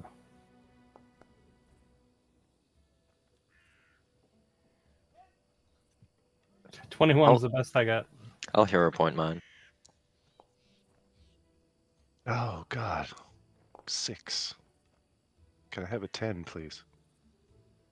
No. Yeah. You spend all your luck not getting eaten. Right. So, Professor, there's something about the ballet, the way it was acting, kind of strikes you as odd, but you can't quite put your finger on it.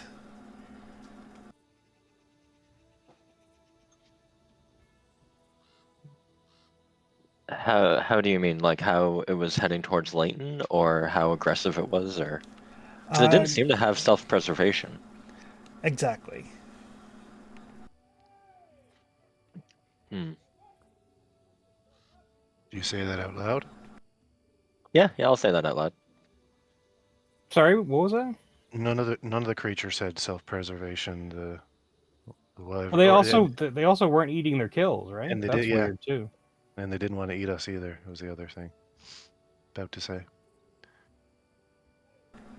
And whoever is tracking research points can add another one on.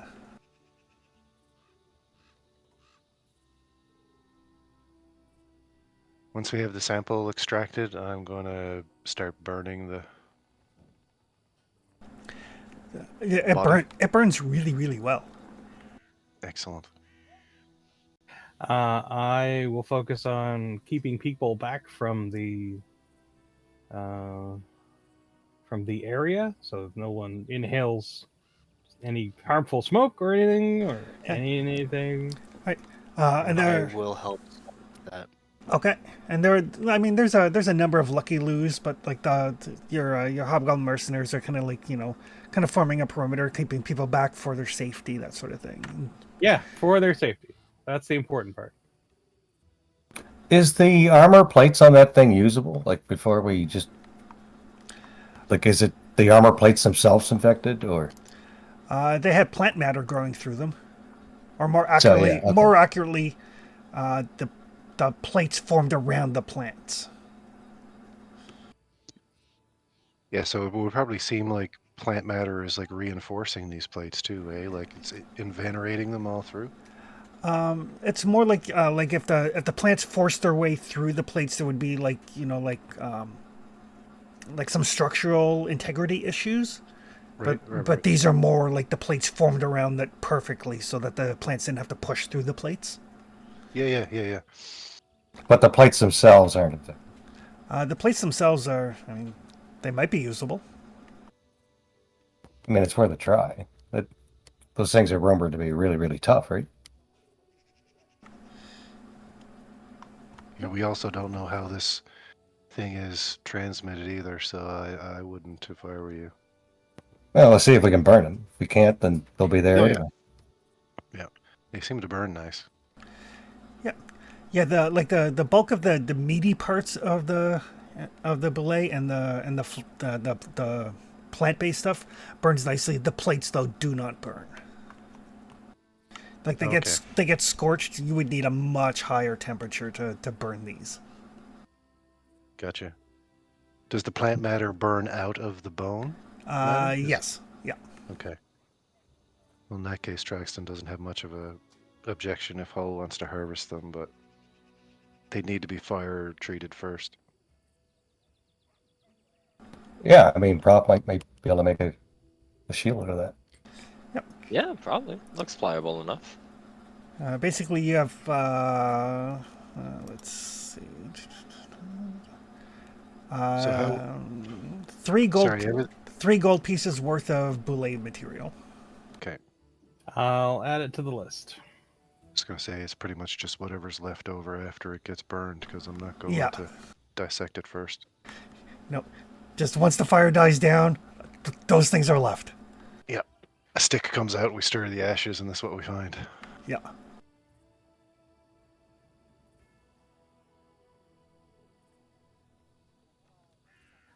You said 3 gold worth, Chris? 3 gold worth. I'm gonna head back up the road and retrieve Timothy's remains and bring them back to town, probably. Okay. Unfortunately, Leighton does not have a cemetery. You could ship them off to River's Bend to the cemetery if you like. My thought was to probably investigate them first, but what I'd like to do is a big piece of rawhide, and I'm going to try as carefully as I can to put all the pieces on it, and then just tie it up and with a stick and a bundle sort of thing, carry it back. Okay, perfect. And yes, you can definitely research the remains if you like. Okay. I feel like it's a joint effort between me and the professor on that one, maybe. That would Yeah, be for sure. that would be either medicine or perception. If he does, if he does medicine, can I help with perception, or do we have to both be doing the same thing? No, you can help with whichever you would like to help with. Okay. Do you have good medicine?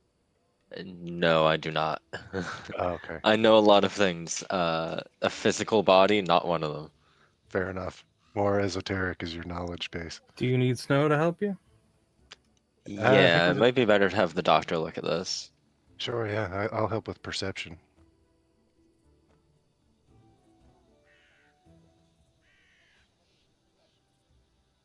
Okay, I'll do my best. Okay. Oh, you got a number above 10. Look at what happened there. All right. Excellent. So that'll and be helped. 31 for Snow Maple then with the help. Actually, no, sorry. Yeah, 31. So yeah, as you're kind of looking over, I mean, most of the pieces for Timothy are here. It doesn't Sorry, look. Chris. Isn't it? Didn't he get a critical in his help? Oh, yes, he did. Yes, sorry, I completely forgot that help is a base DC of 20. I don't know if it'll make much of a difference, but I thought the +2 will actually push that to a critical on the medicine roll. Oh, now we're cooking. And actually, I think since Traxton's a master, it's +3 because we're at that point in the game now. That's true. On a crit, if your proficiency is high enough, the bonus is bigger. Oh. Yeah. Yeah, at like low levels, aid is like At higher levels, aid is like +3, baby. So yeah, so as you're looking at it, it seems like there's Like CSI, like So yeah, so I mean, it takes you a while to kind of like get the body and kind of piece it back together, and then start like looking through it. Your guess would be that the creature was birthed like it wasn't like it was a little boule, and then it like grew rapidly. It was like a pretty much full-sized Boule, which exploded out of him, and then grew a little bit more.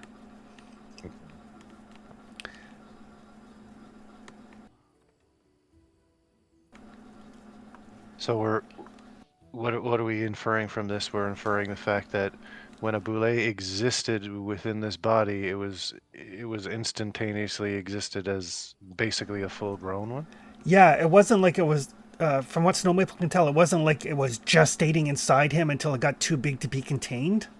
Okay. There's no sign of that. It's just like 1 minute you're fine, then next minute full-size Boule explodes out of your body. Gotcha. Somebody So teleported a boule into his stomach. Something like that could explain it. effectively, yeah. That is both informative and really gross. So there's no draw on the host body's tissues or anything like that, or utilization. Really, it's just a thing that happens. It's just a thing that happens. Gotcha. Okay. Yeah, that's generally unhelpful. That's kind of more terrifying, to be Yeah, honest. no, it is. People It's just like randomly you don't, exploding into monsters. you don't notice any changes whatsoever, and all of a sudden, just kaboom! Like, Monster do I time. have gas? Nope, monster. Oh god. Yeah. Don't know. Yeah. Is it a burp? No, it's a monster. But yeah, Snow Maple, as you're looking at this, since you got the critical success, the professor's not wrong. So, is there any kind of biological precursor to this at all? None that you spot. Okay. Uh, that Well, that makes it kind of worse. wholly and Really? completely unnatural. Yeah. Yeah. Yeah. Like it's just like boom. Yeah, like Monster. as preposterous as it sounds, the idea that somehow the body is transformed into like an internal teleportation circle or a portal is the only thing that explains this. But that, I mean, that sort of magic, you've never heard of such a thing, but it's Does he have any? Does he have any kind of marks on him or something? Like, did they mark him somehow? No. Shit. That supposes that there's a dimension somewhere filled with, or a place somewhere filled with these previously infected plant creatures that just warp here, right? So, don't like that thought either. Yeah. Which is likely the first world, right? Like That all would this be is my Fey guess. nonsense. It's all Fey nonsense. Oh, sure. If that's where they Um, come from. Don't they come from outer space in Pathfinder? No, No. elves are from outer space. The first world is Oh. completely different. Oh, I'm sorry. Gotcha. Elves and Fae have no connection whatsoever. None. It's true. Yeah. I have a terrible idea. If I use the psychometric resonance feat on this guy's what's left of him, Bits. can I feel what it feels like to have a monster explode out from me? You can certainly give that the old college try. I That does sound don't like want a to, but I spectacularly will. bad idea. Yeah. Are you hoping that like something whispered to him first, or I'm hoping it's something whispered to him, or there was some smell in the air, or I don't know, just anything that we haven't been able to perceive because we weren't the ones having it happen. That's some PTSD on demand right there is what that is. so? How does this thing work? Do you need to focus? Is it He has to brush his bare hands against the object he wants to read. Mm-hmm. okay? Oh, Uh, that shouldn't be too troublesome. It's a little bit there and a little bit over there, and Yeah, it should be easy, right? A lot of let it's me got. let me give you a little prayer to bolster you a bit. I'm not going to stop you from doing this, but I really hope you don't explode someday in a shower of gore and release a dragon or something. Me too, but if I do this, we might know a minute ahead of time. Okay. I feel like that's even worse, but okay. Ooh, heroism. +1 Yeah. bonus to attack, perception, saves, and skill checks. Nice. Oh, a Cool, I bless. will take it. Nice, a blessing. Yeah. Well, one of the key things is it's the status bonus too, because it's from magic. Mm-hmm. Give him the best chance anyway, right? Sure. I feel you. All right. So the professor, he kind of like reach down to the body, kind of like grit your teeth a little bit. It's kind of gooey. Get Yeah. ready. Sorry. And you don't feel anything. I mean, no strong emotion. Like no, just mundane background emotion as Timothy kind of goes about his day. And then just like out of nowhere, just this like seething, like roiling hatred and anger and aggression and unimaginable pain. You take 6 points of psychic damage, and your nose starts to bleed. Okay. And this, you get this sense of this three-eyed figure watching, smiling. And give me a perception roll.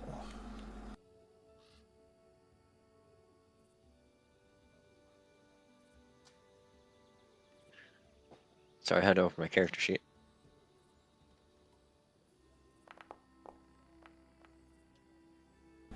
I have a second hero point. Okay.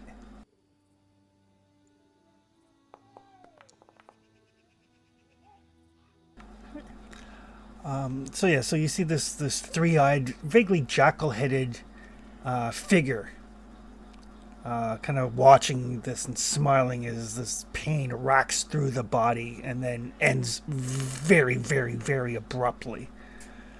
But just for a moment, for like a split second, it looks like that jackal-headed face moves ever so slightly, like a mask falling kind of like askew a little bit. Oh.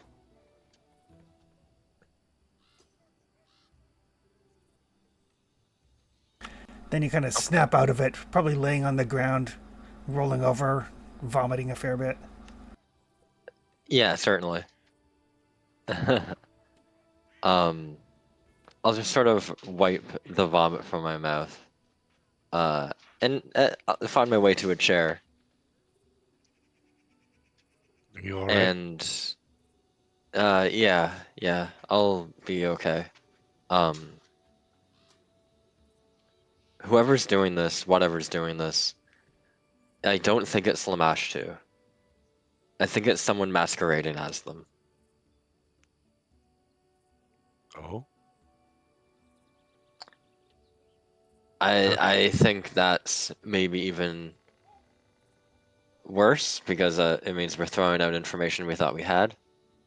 But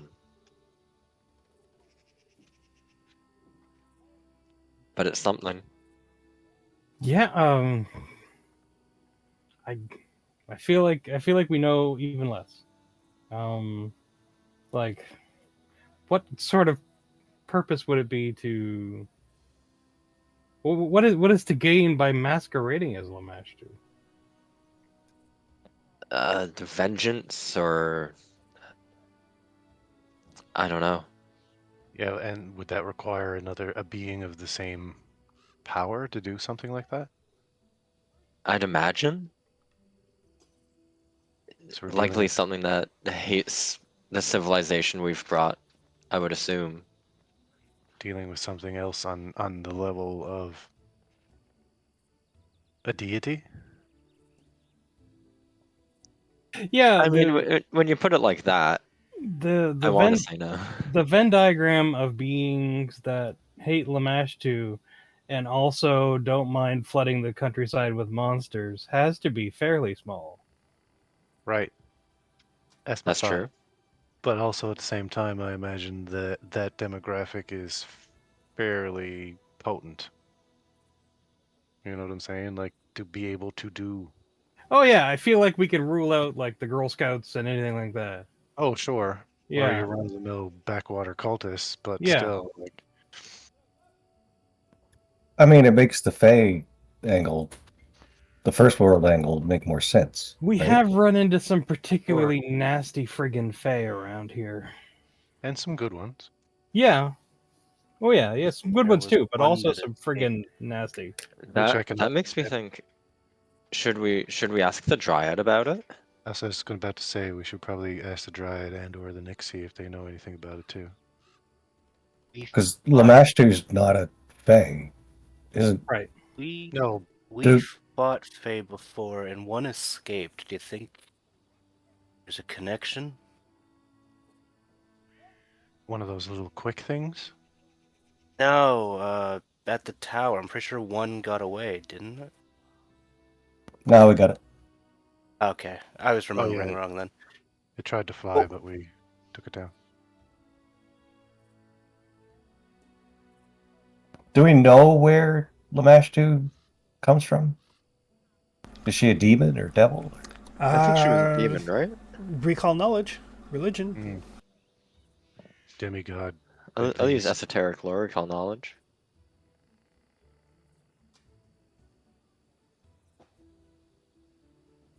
Like it doesn't.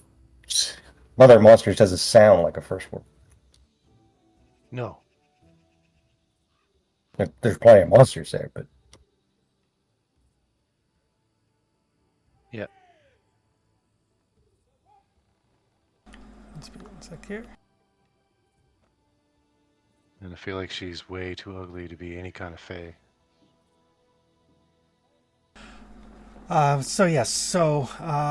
Lamash 2, she was a demon with designs on divinity and basically clawed her way to true divinity.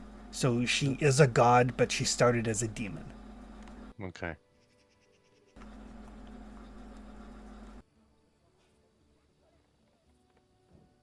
Well, whoever's masquerading or whatever is masquerading as it, one can assume needs to be at least somewhat capable. So what? Either powerful Fae, another demon, another god. Mhm. Doesn't And really narrow it down the most. whatever it is absolutely not wanting us here. I have a feeling is the main motivation behind that. Like, what else can be from creatures that are just bent on ripping and tearing and destroying,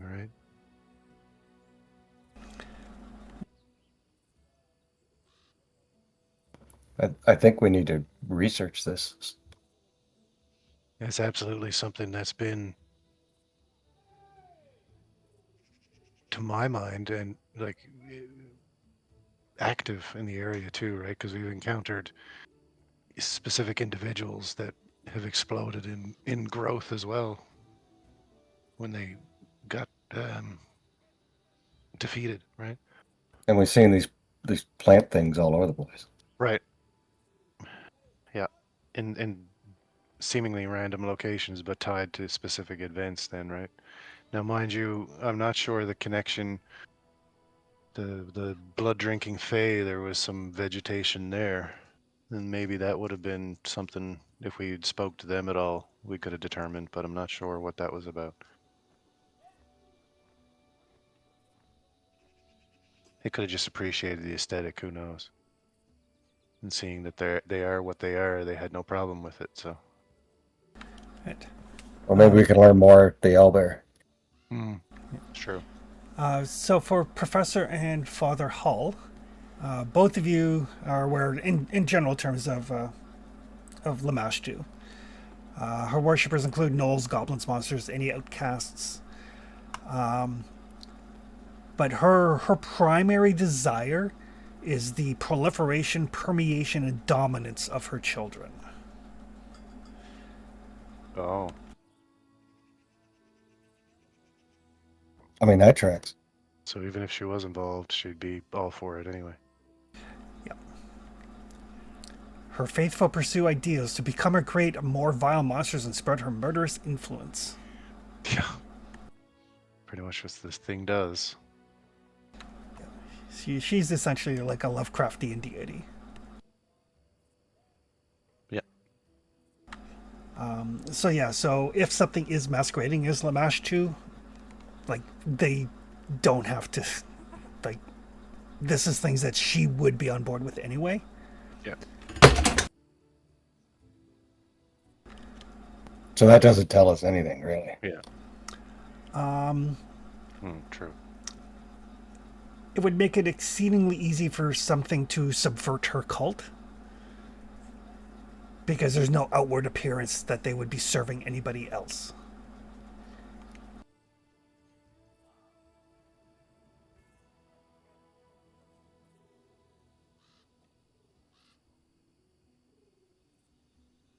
Right? I'm back. It's basically like if if somebody was going to impersonate Abadar, for example, and was still doing things that Abadar wanted, but doing them for different reasons, the faithful of Abadar would never know. No. Exactly. Yeah. Yeah, pave road, collect taxes. Yep.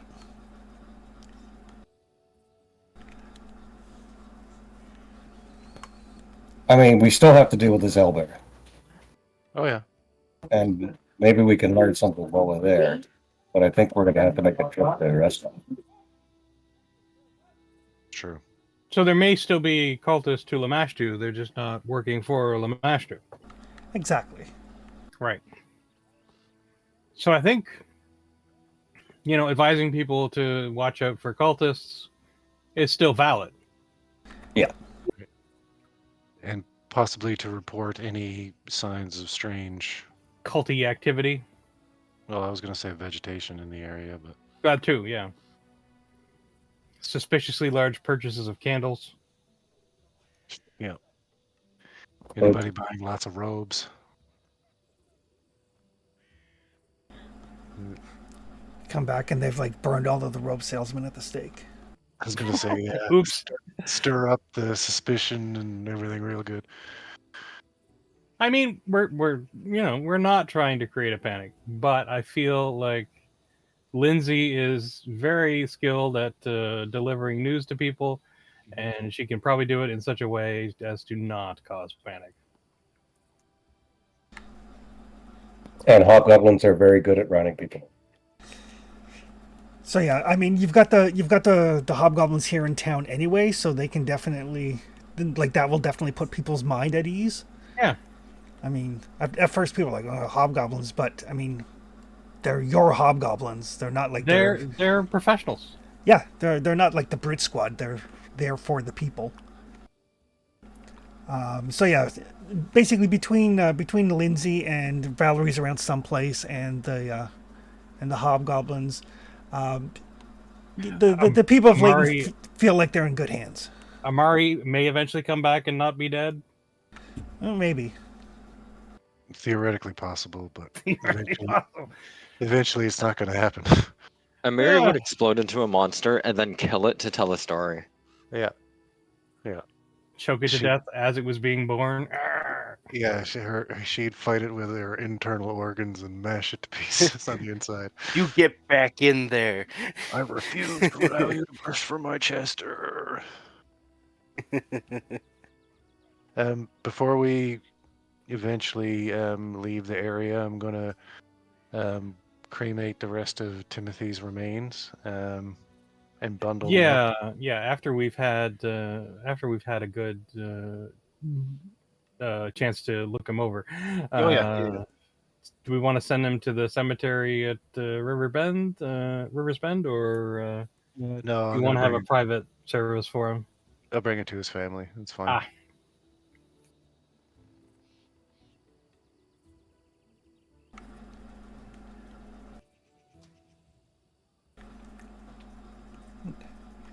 The family, I mean, they're besides themselves, but they appreciate um, that he's been returned. That they're not left wondering why they never hear from him again.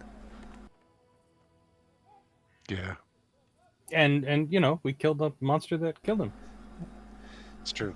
Like, I do say that there was a random monster attack. I don't get into the specific details. I feel like letting them know that the last few seconds of his existence was in utter torment is not a great thing. I feel like he was killed by a monster is perfectly valid and not a lie at all.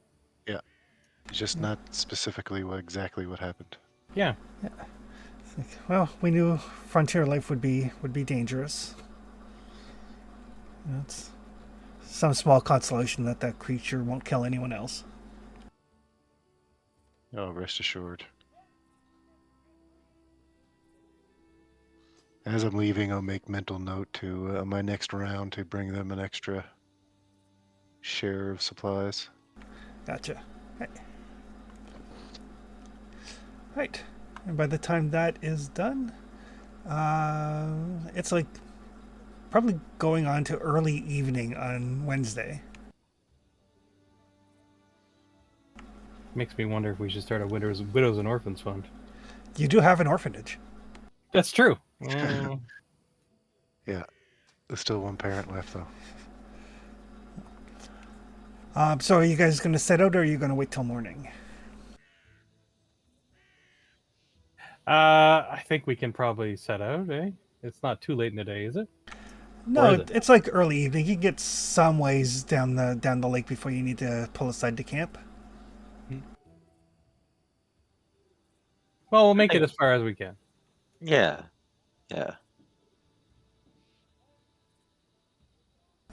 So you set out on your boat. I feel like we need to get an adventuring guild next to the orphanage. Oh, really? I feel like those two things will jive well together. Give them something to work towards. Yeah. Yeah, employment opportunity. Yeah. Are your parents dead? Well, you could be an adventurer. And as you guys are sailing along, Snow Maple with your spyglass can give me a perception roll. Got it. Oh. Nice. So you can pick 2 hexes that you would like to get eyes on. Okay. I assume we're starting from the Swamp Witch hex. Yeah, like you guys left Leighton, you're getting into the swamp, which you'll probably have to camp in the swamps overnight. Right. Or on the shore of the non-swampy shore of the swamp hex. Yep. So yeah, let's do Camelland's Lake Hex 818 Okay. and Camelland's Hill Hex 819.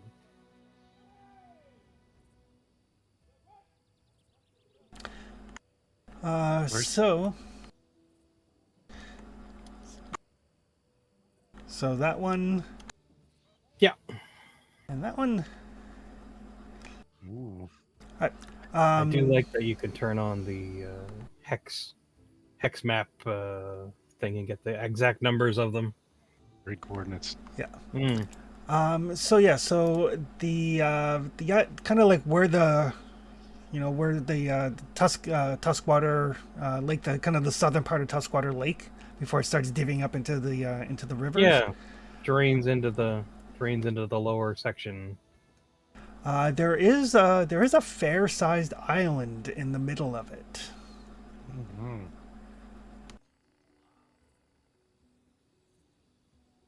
And does that island seem interesting in some way? Uh, That's prime real estate for elven development if I've ever seen it. it is a forbidding heap of land choked with stinging nettles and covered with a thin mist. Oh. But from quite a Oh, distance wow. away, you can see the 40-foot ruined tower at the island's summit. Ah, there it is.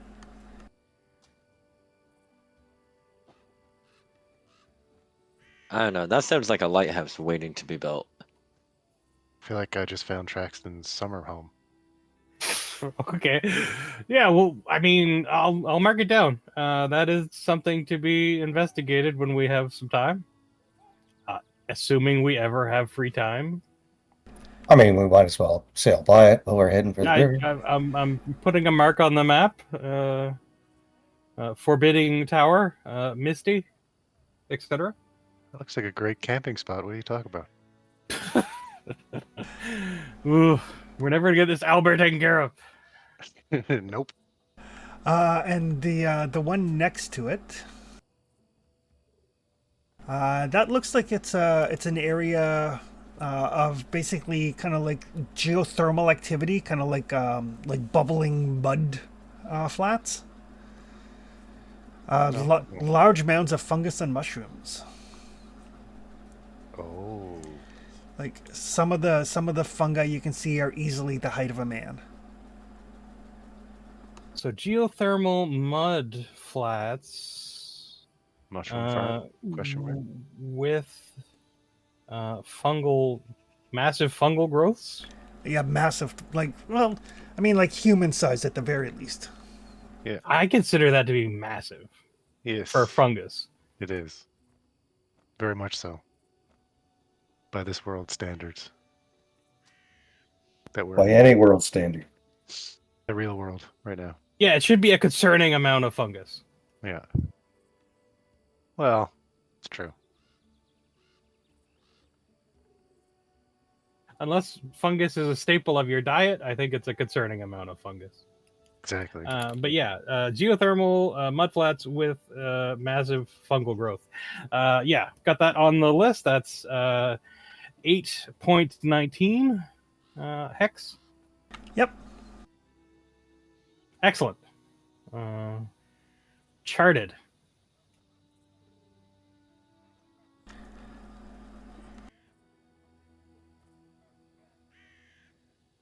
Spend the night on the shores of the Swamp Witch's Bog, Right. and then we're on our way again. The Swamp Witch's Bog is oddly quiet and peaceful. Not a lot of things come into this area willingly.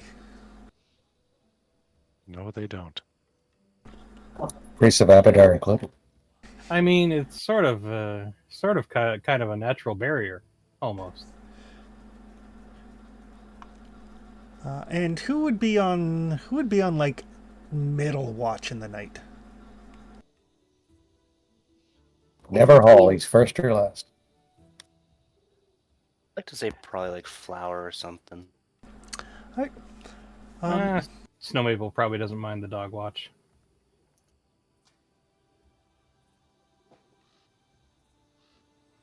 So yeah, and it is sunny. It is cool, but it is sunny. So yeah, flower. Partway during your watch. I mean, it's dark. It's peaceful. The rain that's been here all day ends. The clouds kind of clear.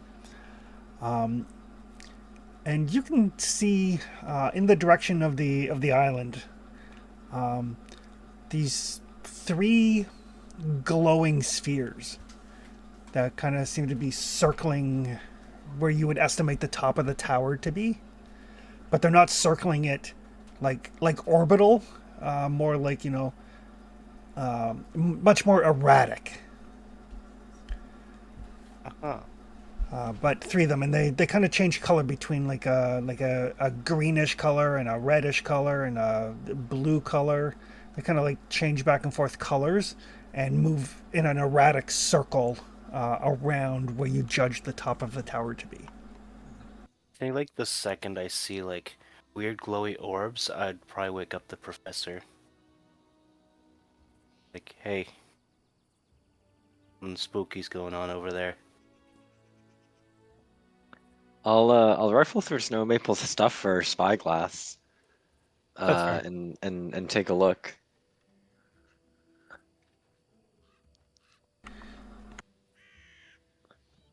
Can I make a recall knowledge on spooky glowing lights? You sure can.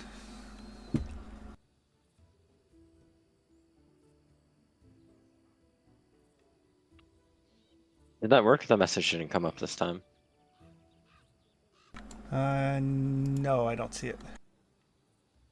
I might need to have my little guy on the map somewhere. You probably do.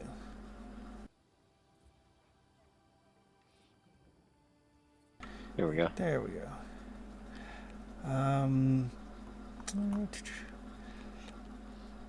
Judging from the coloration at this distance, it's possible they could be will-o-wisps. Is that like a suck out your soul while you're already dying sort of will-o-wisp, or?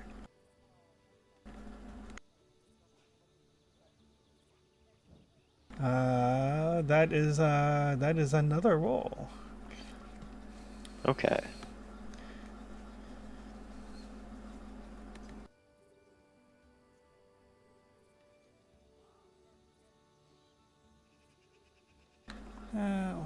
Will-o-wisps. Will-o-the-wisps are, oddly enough, they are aberrations. They are not undead.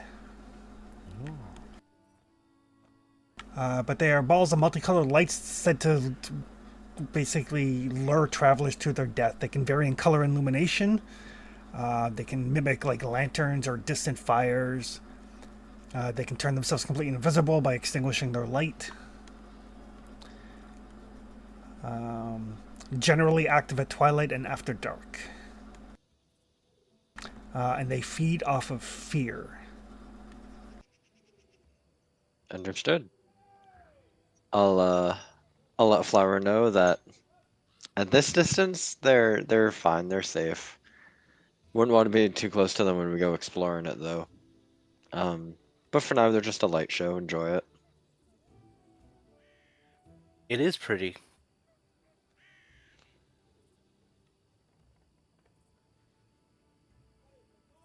Yeah. I would just watch it for the rest of his watch. All right. Morning arrives. Everybody is still in one piece. Everybody is alive. Everybody's intact. Nobody's been taken over by doppelgangers. That was I oddly like how you specific. said that specifically, yeah. Yeah, it's true. I feel a little bit uneasy now. I do it all the time in my Call of Cthulhu game too. Oh, okay. That's alright. My Saturday game, I passed everybody a cue card that said, "You were not the doppelganger." Everybody got the same one. Yeah, it's when the when the game master gets oddly specific, the players are like, "Oh shit!" Yeah. Paranoia gets amped up. Call of Cthulhu. I'm like, everybody wakes up with the same number of limbs. You mean Or there was a eyes, chance or- that we wouldn't? Yeah. But it is a sunny though cool day. The spray of the water in your face is bracing. Mm-hmm. I think the follow up is in the same arrangement? Question mark. And the correct answer to that is like, appears to be so. Yeah, exactly. At the moment, Currently, yes. Yep. But everybody gets up, has some breakfast, gets on the way. Who is piloting the boat? It would be either piloting lore if you have it, or sailing lore, or athletics in a pinch. Flower's probably one of those. Probably flower, right? Flower does, I'm pretty sure, has the highest athletics. Yeah. Yeah, I'll do it. All right. I'm plus 17, but you have the belt. Right? I'm thinking. Yeah. I think I'm.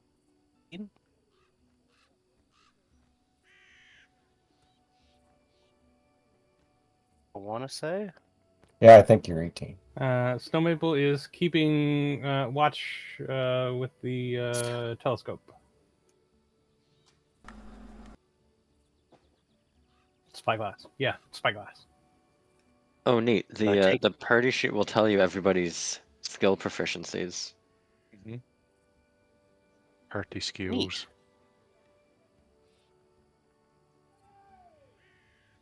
So I love take that. it you want to roll then, Chris. No, just in case a roll comes up, I'd like to know who's doing it. Okay. Yeah, flower.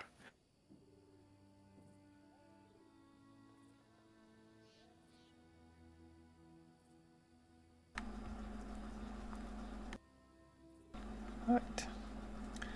And Snow Maple is kind of keeping an eye out. Yep. So as you guys sail past the island, you can see, like, despite the fact that it's warmed up a little bit, there is still like the island itself is still shrouded in mist, but you can clearly see the ruined tower kind of jutting up out of it. It is a fair sized tower, probably about 40 feet up, so that's like 4 stories. Mm-hmm. And it looks like, as you're kind of going by it, it is what you can see through the where the mist thins and stuff. It is very overgrown. There's no obvious sign of habitation. There's no like smoke curling from the chimney or anything of that nature. Other than the big honkin' tower. The big honkin' ruined tower. Yeah. Is there any sign of movement in any of the underbrush or windows, possibly, or anything like that? There is no sign of life on the island at all. Gotcha. You know what that looks like? That looks like a place Hag would tell you not to go to. That is the place the hag told you not to go to. Oh, yeah. Okay. Is it? It is. I feel better about it that we didn't know. We definitely Now that have we to- know, I feel worse about it. we definitely have to go there eventually now.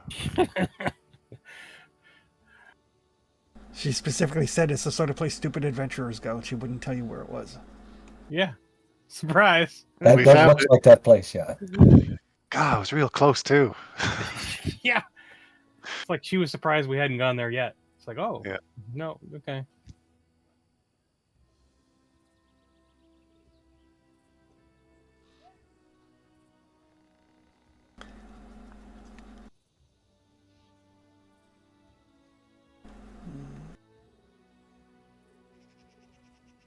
Yeah, I feel content cruising right on past the old little island of doom.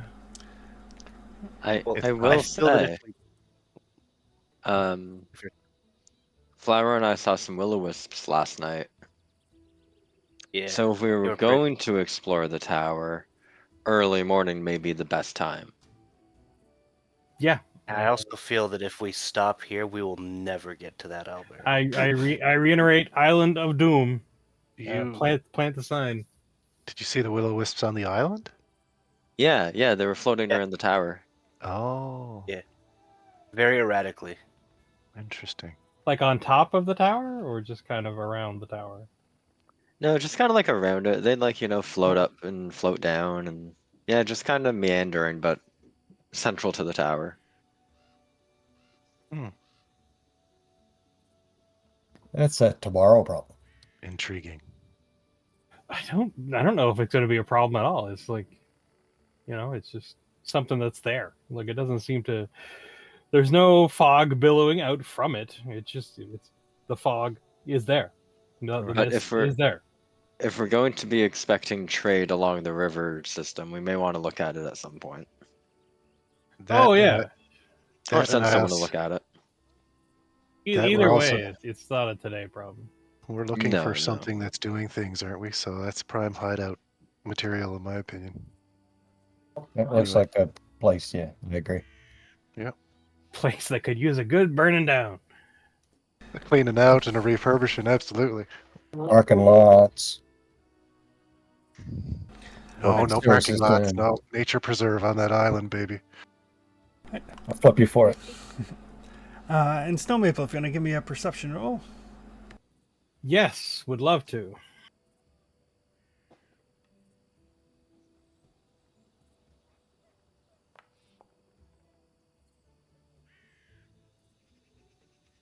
It should be enough. All right.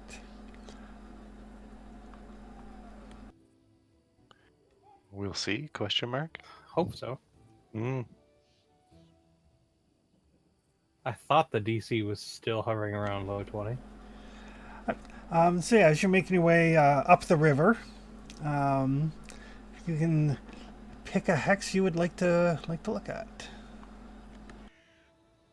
We are in a new zone now, though. You are in a new zone. Yeah, let's try 918. Right. So as you're kind of like scouting around, the first thing that kind of catches your attention is the dead wyvern. Looks like it's impaled on a tree. Oh, Oh, okay. And then just a little, not terribly far from it, looks like there's a beheaded troll corpse. And then you're just kind of panning, going like, that looks bad. That looks bad. And then you see this very large, probably about a good like 13, 14 feet tall, very muscular creature. Looks like a very kind of chubby but muscular human. With a kind of bloodstained club in one hand and a like large like cask of something that they're like drinking out of. I'm gonna go out on a limb here and call him a hill giant. we should tell. What's his name? Obey. That ranger fellow. Yeah, he doesn't like giants. Well, he doesn't like trolls. We know he doesn't like trolls. Apparently, this giant doesn't like trolls either, on account of the beheaded troll. Oh, I thought he didn't like giants. Doesn't like anything big, I think. Of the giant category. Well, I think yeah. trolls sort of qualify. Is there a recall knowledge available, Chris? Yes. Excellent. Let's do that. We run up against frost giants before, That's true. right in the beginning. Yeah. Yeah, we were in no way qualified for that. Oh, hell no. No.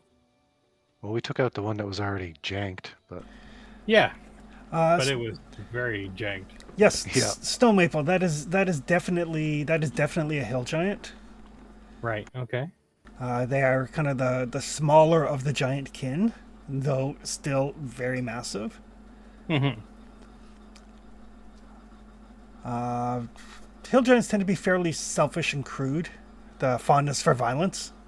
Right. Phenomenally strong. Yeah. Impaled Wyvern says strong. Yeah. And fond of throwing rocks and things at people. oh, Wait, we're people. mm-hmm. True. We are definitely people, or at least people adjacent. 99.9% of us are people.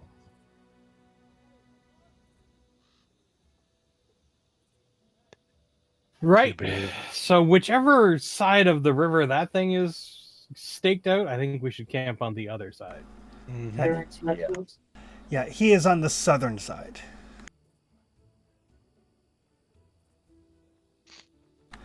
So you can easily camp on the northern side of the thing, because you will need to camp. Yeah. Yeah. And that'll be our exploration of that day, I think. Yep. That'd be a good battalion to get if we could get. There's a couple of giants. Oh boy. But since it is a new zone, we will do the camping thing. Oh, they put up our they'd put up our consumption by probably a massive amount, like 5 or something. I don't Oh, sure. I feel like the military power that it would provide. know. Maybe. We'll just give them live off the land. Exactly. They can go They- hunt wyverns to eat. Listen, we've got dinosaurs in the lake to the east, man. They could go over there and eat a few dinosaurs. There are dinosaurs to the east. Yeah, there's there's- there's a Loch Ness adjacent monster in the river or in the lake. We're relatively sure, yeah. the silver step monster. Oh, we saw it. Like it was there. All right. Yeah, but we don't know how many. I feel like it's a food source for giants, maybe. Oh, maybe. There's at least one. Yep. Or it's our equivalent to underwater mines in our waterways. There you go. People send boats in and they don't know about the Loch Ness Monster. That's true, too. So who would like to prepare the campsite? All right, campsite activities. Campsite I'll activities. I'll give that a go this time. I think Holo's been doing it. Give it a try. How do I get to that menu again? Should be a little thing looks like a campfire on your hotbar. Got it.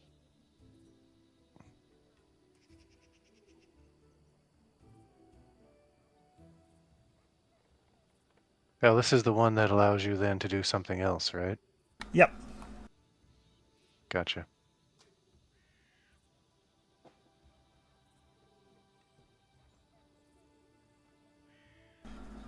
Basically, we're not going to do the camping all the time, but I feel when you're in a new zone, it's a new opportunity to. Sure. Although Moot Point's not here to horrify you with stories. Thankfully. That's true. Damn I shame. feel like the monsters won't know who to attack during a night encounter. Yeah. We actually have the will to live when we wake up in the morning. Would the professor cooking, or would he like to learn a new meal? This is the Tuskwater, right? No, this is the Sullen Hills. Oh, gotcha. Yeah, I will make food. I just need to find a recipe. I was looking at the Tuskwater oysters. Ooh, find the perfect spot for camp. Flat checks to determine encounters have a DC 2 higher than normal, and the first 2 hours spent performing camping activities does not incur the usual flat check for random encounters. Finally rolled above a 10. Yay! Might even be a place to scoop up some oysters. I think I might try to make a level 6 hunter's roast. Oh, This one seems Wow, interesting. that sounds fun. Yeah. interesting. Yeah. The crit success on this one is pretty sweet.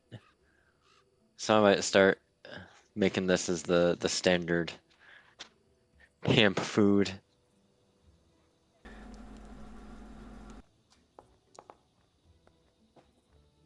Ooh, and the camp is hidden as well.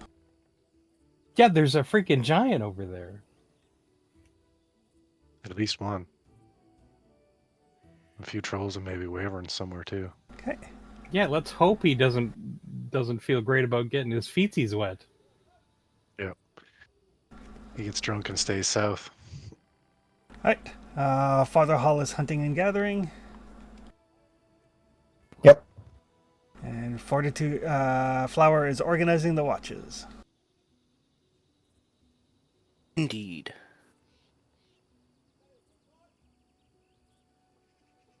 I try and learn the hunter's roast from the professor while Well- he's making it. Well, he's got to learn it first. Oh, okay. Yeah, I'm discovering a meal. Gotcha. Get your Although sights if you on want to that. take over like normal dinner tonight, I wouldn't say no. No, that's fine. I feel like I'm just watching what you're doing and trying to figure it out.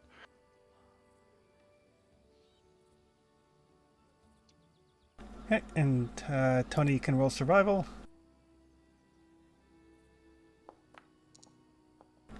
Ooh. Number of basic ingredients of the zone plus a D4 special ingredients. There you go. Those should be added to your inventory. You can drop them into the party stash. Mm-hmm. And Professor can roll for cooking. Come on, don't break the streak. We've all had success. No food poisoning. Oh, why did you Oh. say it? I know. I went for that 18 and just juked right back there. Oh wait, am I back to having a hero point? You should have. Yeah, I'll hero point the food.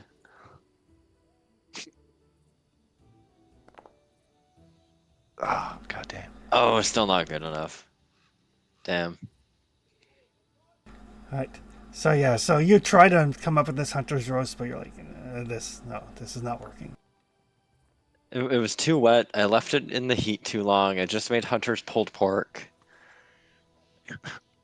Yeah. Hunter's mash. Oh. And we don't have any barbecue sauce? No, that's not good. Oh, Yeah, heck, no, that's it's just wet meat. fair. I'll eat a little bit, but then I'll scarf a good berry, and I think I give the rest to Gretch. Okay. Jump, jump, jump, jump. Yeah. You don't care. Snow Maple eats it. I feel like it's just a texture thing for Traxton. It's like a meat slurry is what I'm imagining. Gotta get you people some barbecue sauce, though. Some spices. Yeah. All right. So when you guys get up in the morning, the first bit of snow is starting to hit the ground. Oh. Don't like it, don't like it, don't like it. Bracing. So we can like see our breath and everything too, I imagine, eh? You can see your breath in the air.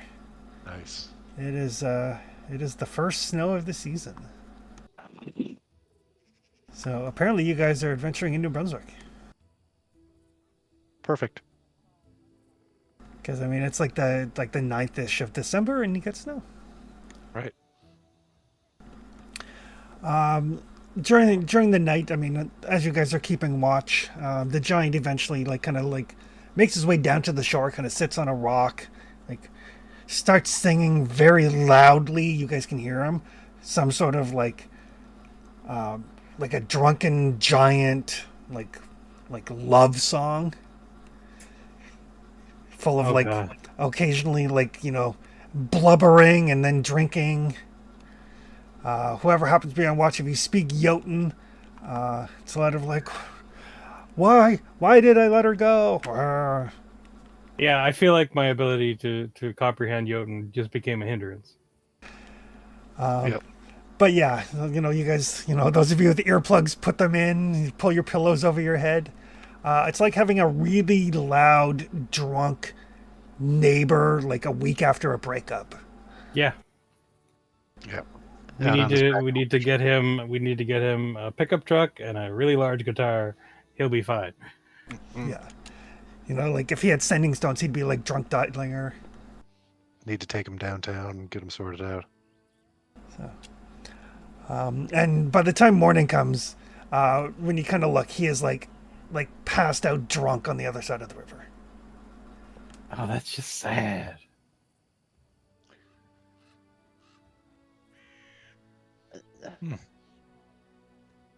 This poor guy. Kind It's of true. I idly wonder how much alcohol it took to do that. Short answer, all of it. Yeah, a lot. It's not so much the amount as the proof. Yeah, whatever it was, the potency. Pure ethanol. Yeah. Somebody was stripping the paint off a house and he came by and stole their stole their paint thinner.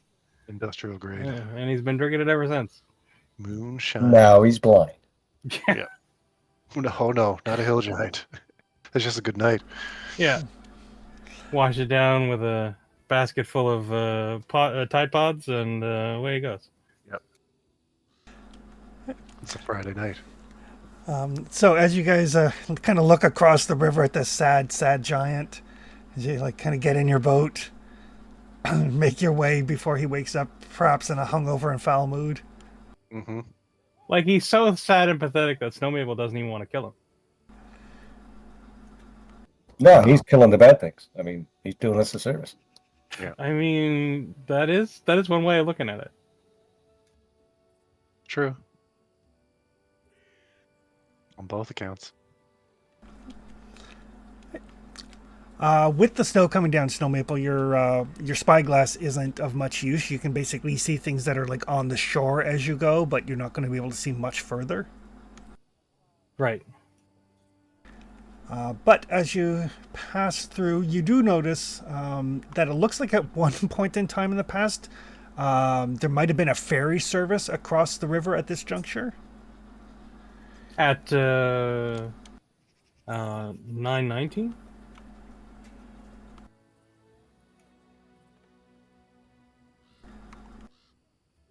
Yes, at 919. Oh.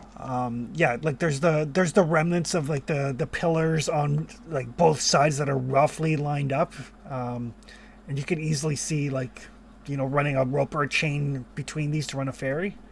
Okay, but there's no chain or rope there currently. No, there's just like the stone pillars on both banks, and the like the big iron rings on them.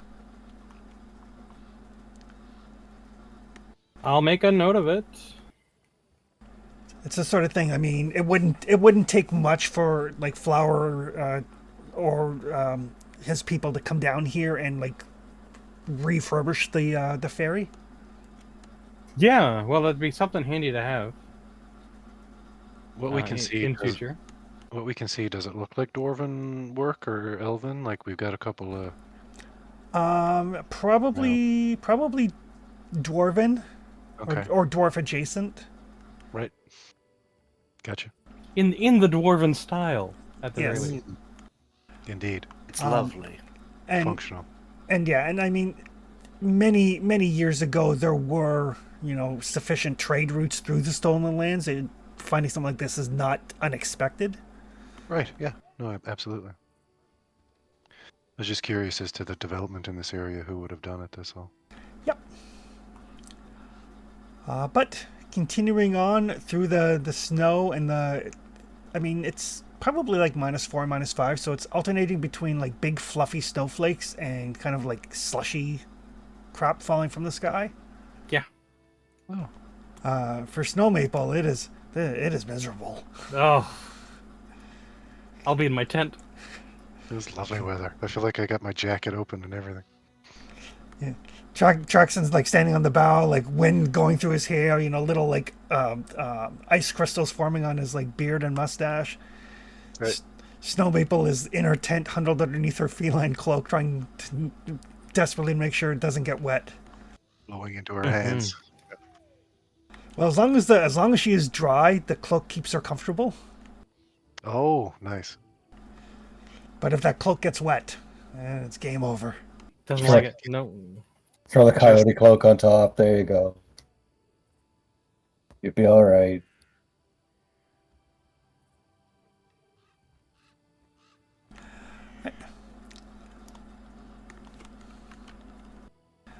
And probably late afternoon. You get to the area on your map that was marked by the adventurers that matches up with the map you found in the troll lair that said danger here. Yeah, 920. Hex 920, the Beast Lair.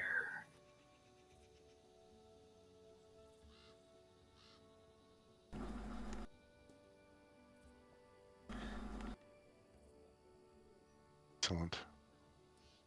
Are we still turning the hexes green as we go along, Chris? I've got to look at why it's not doing that, so I'm just gonna have to go back and fix it later because I don't. Okay, I no think worries. I think if I fix something on my end, it's going to like temporarily like stop Foundry for a moment.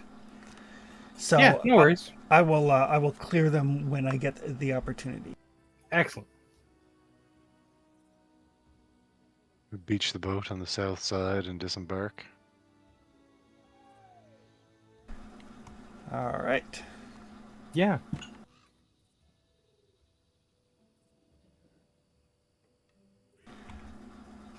So yeah, and following the map, you can make your way.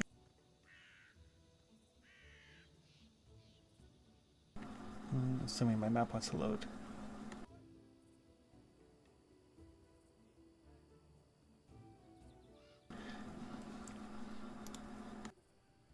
This thing's supposed to be real big, so So there is a very easy to follow trail of destruction, like felled trees and trampled brush and churned earth. Splashes of blood here and there. Mm-hmm. Until you finally come to a what looks like a small cavern complex beneath a rocky, like a rocky overhang overlooking the river. There is a very obvious entrance. It looks like some sort of massive creature has basically destroyed the foliage that might have at one point in time been hiding the entrance. At least it's got a nice view. Well,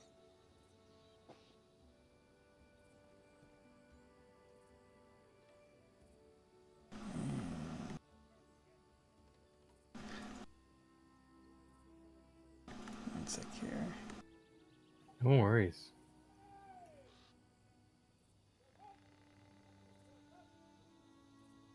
I really hope this is not some sort of magically augmented beaky.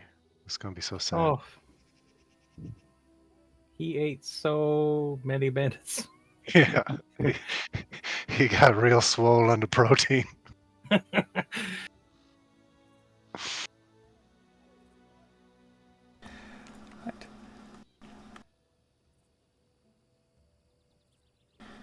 Bandits, the new creatine. I mean, I feel like he wouldn't have eaten them if they hadn't treated him so badly. You know, they may or may not have deserved it. Oh, they definitely deserved it. That's not a question. It's just the fallout from that activity I feel like is coming back to haunt us maybe. But as you guys get to the entranceway here, we'll take a quick break. Groovy. Take a bit of a bio break, and we'll be back in like 5-10 minutes. sounds good. Okay, doke. Perfect. Sounds good.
Hey, you got prof on the map.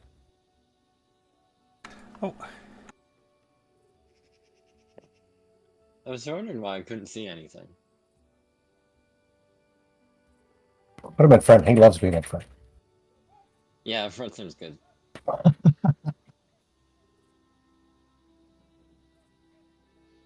Don't worry, guys. I'll charge the monster.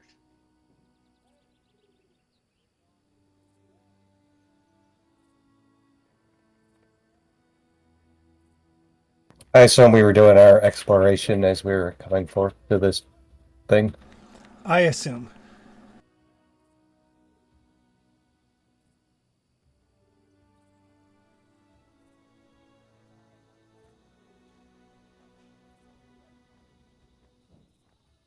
For that juicy raise a shield.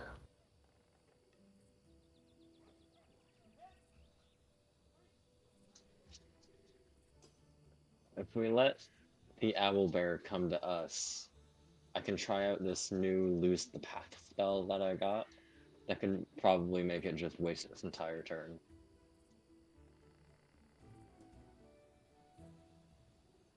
How does that work? Whenever something strides, I can cast it as a reaction, and it turns the entire stride into difficult terrain. Or if it critically fails, I choose where it walks. Oh, nice. Yeah. So, I'm just assuming an owlbear hopefully doesn't have much will, but this is a giant monster owlbear, so who knows? All right. I think everybody is back. So, yes. So you guys are standing at the entrance to this dark cave. It smells. It smells rank. It smells like there's a definite smell of like natural rot, like plant-based rot, that wafts out of the cave. Oh. Well, let's start with a light spell. Can I try and scent for that smell, the fey vegetation smell? Yes. Give me a perception check. Okay. Definitely not visual, this one. Rolling. Yes, there is that unmistakable loaminess that you've come to associate with that fey-based plant matter. Okay. I will make sure to disseminate that information. Oh, wow. A light is really big now.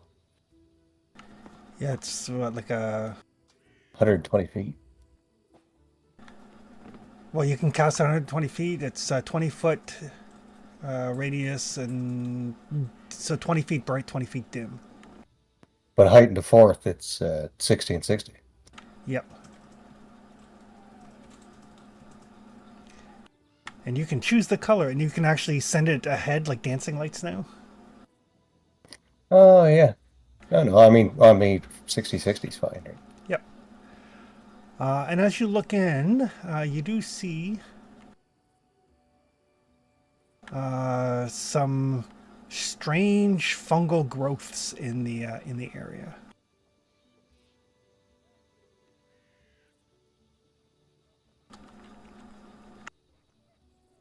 It doesn't look like all there.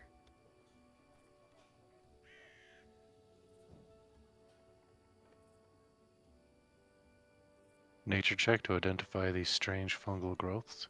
Yes, absolutely. Okay. Hey, everybody, I'm back. Sorry. No worries.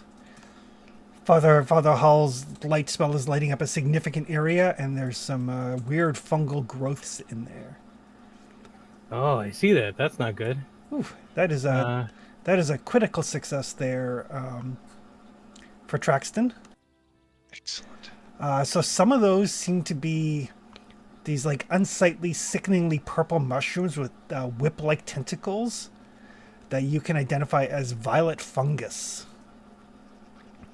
Their whip-like tentacles drip with a flesh-rotting venom. Oh, Lovely. Jesus. Those are violet fungi, which are also quite violent. Yes. And also along the walls, you see these smaller fungi they're human-sized purple mushrooms that you can identify as shriekers. Basically, they have air sacs in them, and if they detect movement within a certain distance, they expel all of the air in their sac in this ear-piercing shrieking sound. Oh, okay. I see a trap. Am I supposed to see that? Those are the shriekers. Yeah, Oh, okay. that's what I thought. Yeah. Okay. Do I know what the radius is that they sense? About 10 feet. Okay.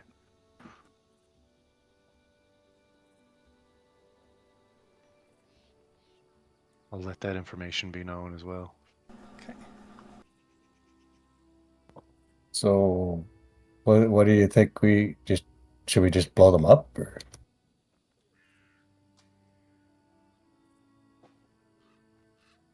The loud Uh, ones, you mean? Or all of them? All of them. I can't see why not, really.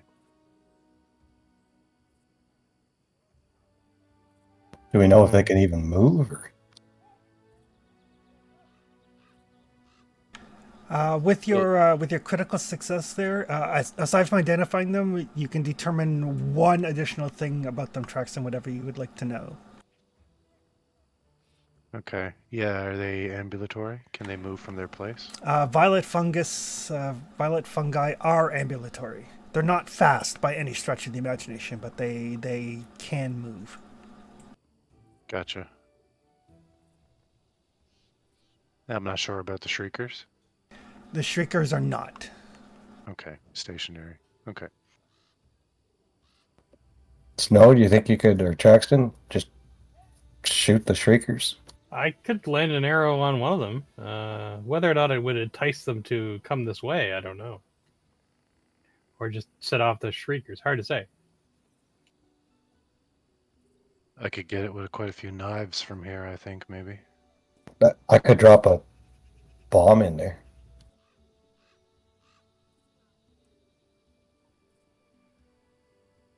Well, if we do anything in that room, it's going to make a loud noise one way or the other, I have a feeling. I mean, I'm pretty sure I could maybe sneak in, but I don't know if all of us could sneak in. True. Do you want to try to sneak in and set fire to it? If we're setting it on fire, I'd rather not be in there. Personally. Oh, just up another 20 feet or so, and then you double back. You said I could get up to 10 feet away without setting them off, though, I guess? I could go take a look. That's what I've Sneaky, heard, yeah. sneaky like.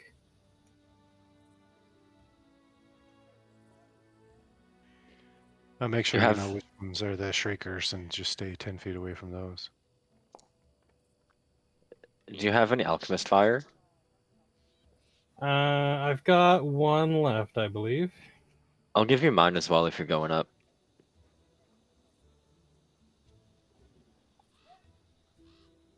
Okay, no, I've got 3 left. I've got plenty.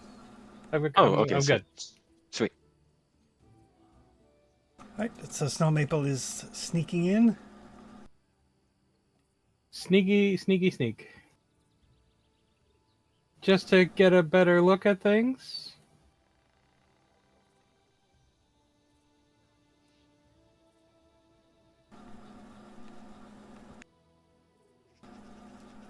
All right. So as you move in, they don't seem to be aware of your presence at all.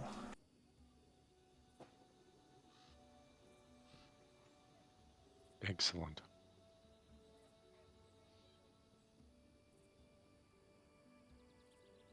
Wouldn't it be just safer to deal with them from. Okay. Very brave. Do I get a better sense of their numbers, Chris? Whatever you can see on the map. Right. Okay, no flailing about or anything off screen. But so that descends, and there's another tunnel down that way that I can kind of see. And it looks like there's 4 of the violet fungus and 2 of the shriekers.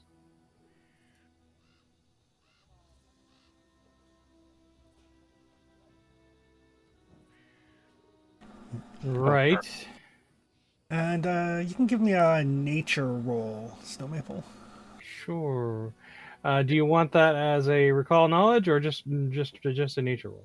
Actually, it would be a perception roll. Okay.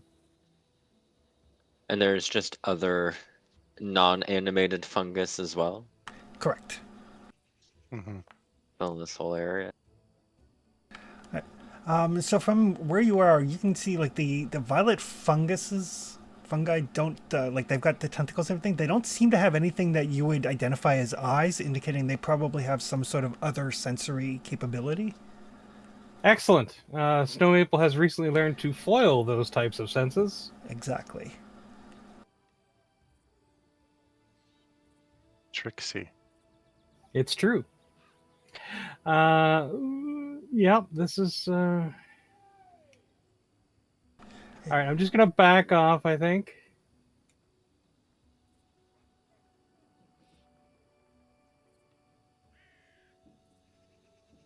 Definitely not fast. How about here? And take a shot at maybe this one. Just barely inside. See if I can pull it back to the group, essentially.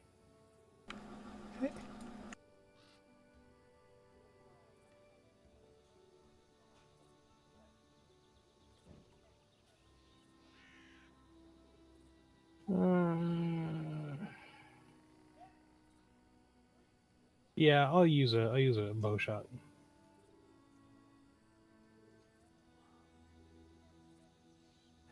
Is it flat-footed? Yes, because it doesn't know you're there. Sweet.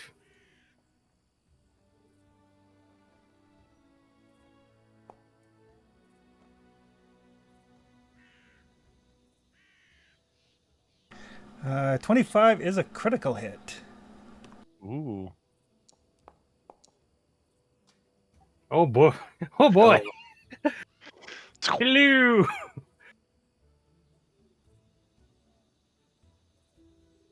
Okay, and then I will take a skip back, I think. Well, should roll some initiative. All right, Uh-huh. done.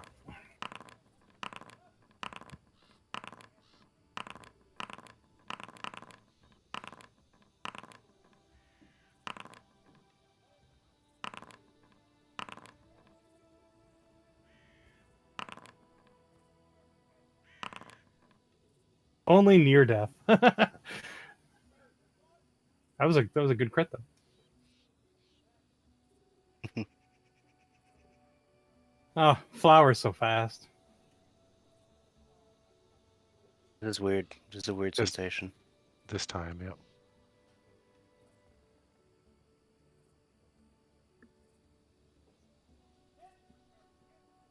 One sec, for some reason I had extra people in the combat. Alright, that should do. Alright. So this arrow flies off. There is some thrashing sounds from inside. But Flower, you are up.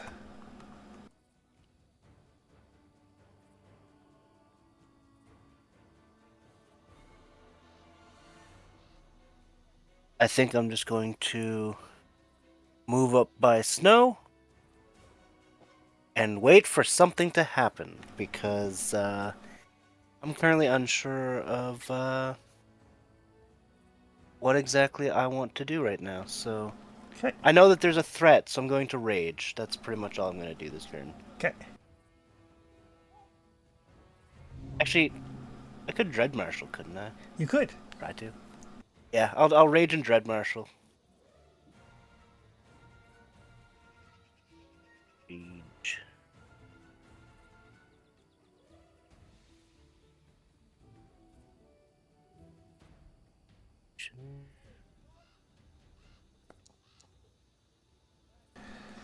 Every time, it's always on the. It's always like the first one. You know, it's like kickstarting a motorcycle. Yeah. Just got to get it The warmed day up. that I do it on the first try is going to be a good day. That will take us to Traxton.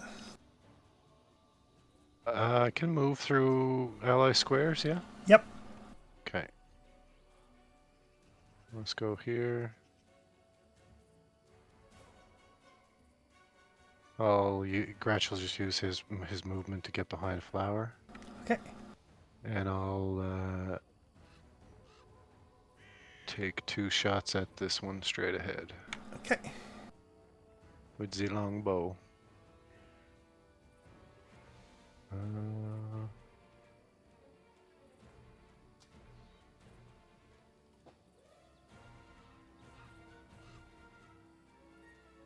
Their AC is something that you can easily sneeze at, I think. Here's open. Ooh, a crit hit. That is a crit. No striking on this bow, though. Doo-doo-doo. Still not bad. There's the first shot and second shot. Medium fungus number 76. Oh boy. Oh! Crit, crit. You do not like fungus. Nope. Do not. Oh, I think I just rolled Oh no, I did crit damage, didn't I? Yes, I did. 2 times. Oh, that's good stuff. 1 second. Critical. Oh. Oh, they can't all be winners. Snake eyes. But it's immobilized, like double immobilized. Yeah, it is immobilized because of your crit specialization. Excellent. Stapled to the floor. Does the one I critted have that too? Yeah, it would have because of your sneak attack.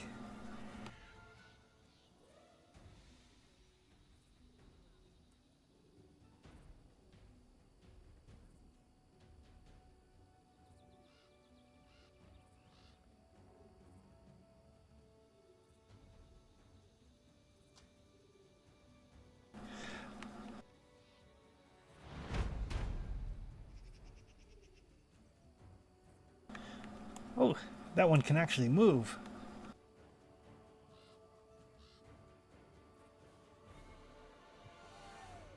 Oh, it's a monster's turn.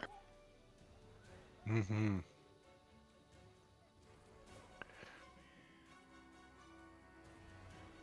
It does Are take. we looking at 3 separate movements, Chris? That is 3 separate movements to get there. Ooh. They are not fast. That will take us to the professor.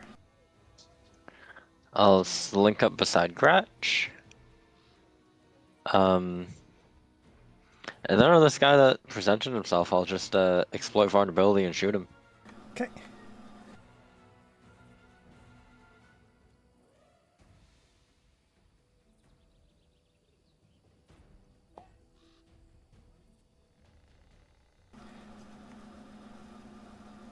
That is a success. You can recall knowledge. What would you like to know? What's... I don't know, these things are like just kind of mushrooms. What's the most dangerous thing about them? Are they poisonous? Will they mess with our minds? Uh, I heard flesh rotting poison. yes. Oh, flesh rotting poison. Yes, their tentacles will slap you with a flesh rotting venom. Gotcha. What's the length of the tentacle? 10 feet. Traxton's in the danger zone.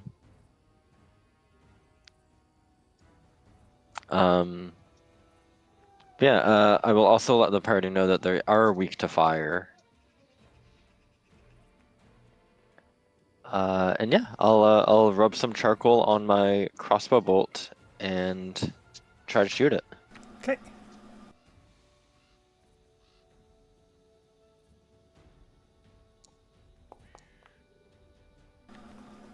Critical hit by 15. Whew.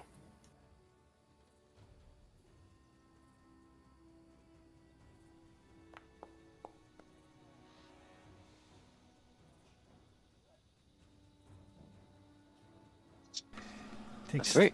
Takes 31 damage. That'll be me. All right.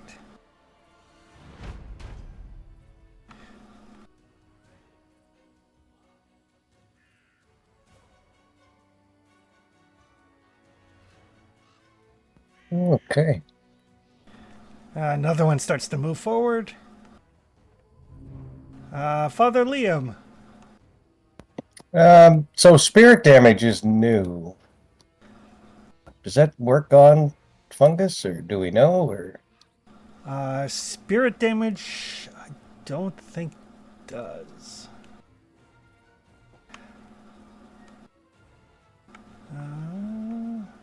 You're thinking of divine wrath? Okay, here it is.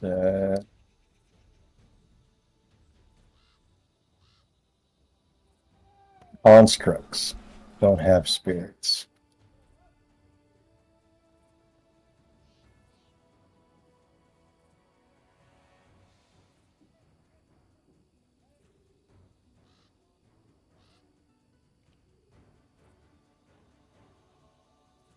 Page 409. I'm not really sure.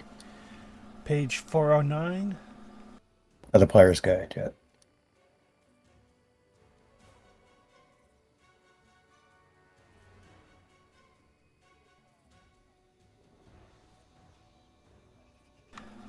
Spirit damage can damage a target projecting its consciousness or possessing another creature, even though the target's body is elsewhere. The possessed creature isn't harmed by the blast.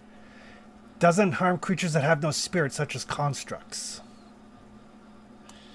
So, it'd probably work. Okay, let's find it.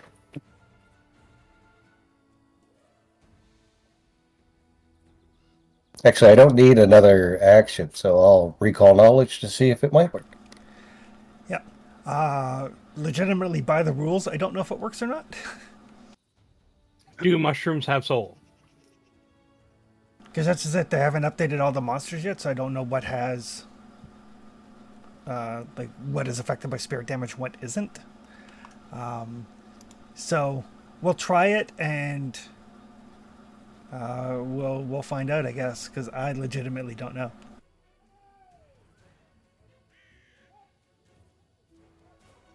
Braxton feels like mushrooms have spirits, if that helps. Oh, a 20-foot burst.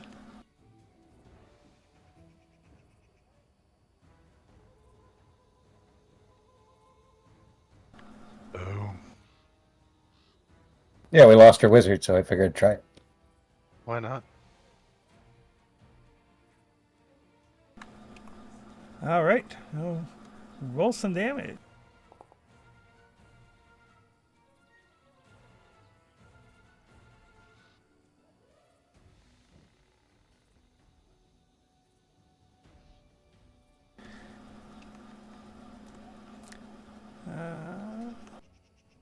I feel like where it specifically mentions constructs, if it's not a construct, then you're good. Right. But that's just my instinct. That's what I'm thinking too. Like maybe some undead.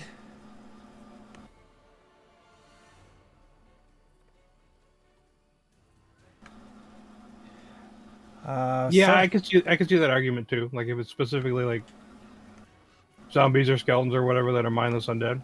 Yep, but spirit damage might specifically affect undead too. I don't know. Hard to say. So yeah, so this blast goes off. A bunch of damage gets dealt out to some violet fungi. The one that was like quivering out, like nailed to the wall by Snow Maple's arrow, like just shrivels up and goes limp.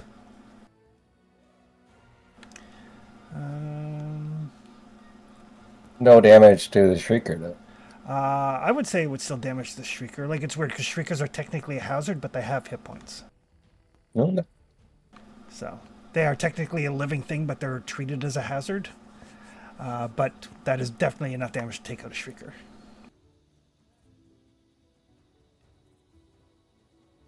I mean, 66 damage, not bad. No, killed one, got rid of a Shrieker. That could have been a problem.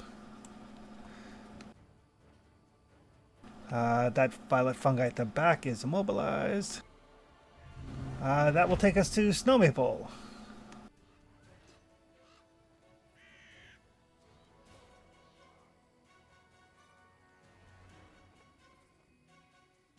Right.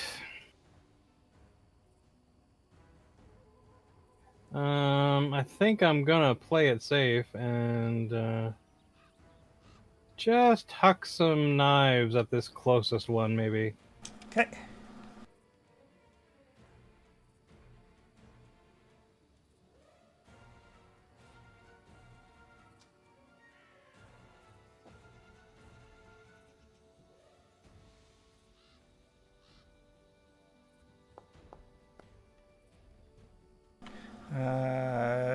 Barely misses. Okay, no worries. We'll try again.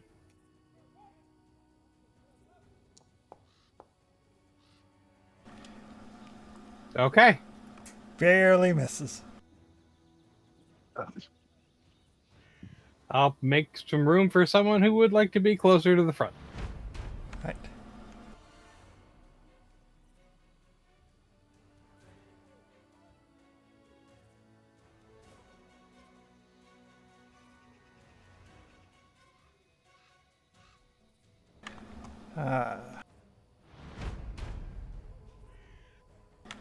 That doesn't get a turn. Nothing's close enough for it to yell.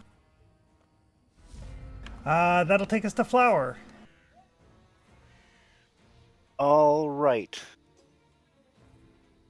I'm gonna try and like fire up the dread marshal again. Okay.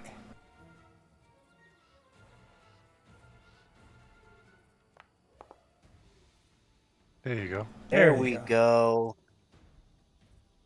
And did we declare that like these things are perfectly fine to go up in melee with? Nobody knows. Oh, I'm gonna try it. Go for it. Get to there. Okay. Flesh melting venom. Yeah, right. Do not forget. And swinging on him. Okay. Oh, Or not. Do we have hero points? You should have. Just as a do. just as a note, that actually isn't a critical failure. That Oh is my. insane. Rerolling it. Which means Flower There you hits go. it on a 2. There it is. Yay! Yeah. Take that. Hello. You sure that's actually a low crit roll for Flower? It's splattered flesh melting venom sprays the walls. I like to think I golf smacked it. Yeah. Like a Happy Gilmore, like run up and slash. Pretty much. Yeah. But I think that's it. That takes us to Traxton. Okie dokie.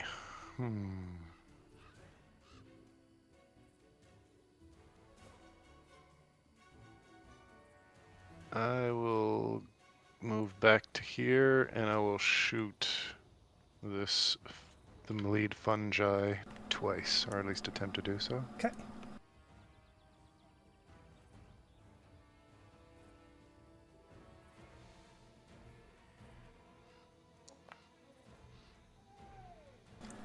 Excellent.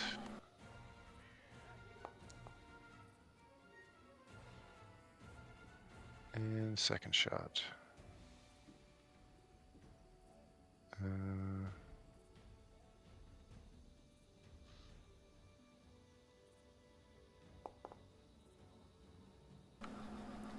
Also a hit. Beautiful. Max again. Nice. And Gratch will use his move to go to there. Okay. That will take us to the professor. My first action will be to shoot this guy that's near death. Well, sorry, I guess my first action is to reload, then to shoot. Okay.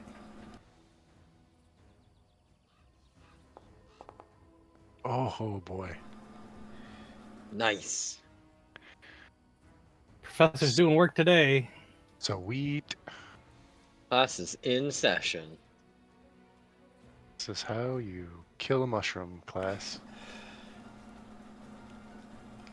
And then my third action will be to exploit vulnerability on the unharmed one. Okay. Well, you've already got the exploit vulnerability, right? Because they're all the same creature. Yes, but he wasn't the original target, so I won't be able to shield Flabber from it. Oh, gotcha.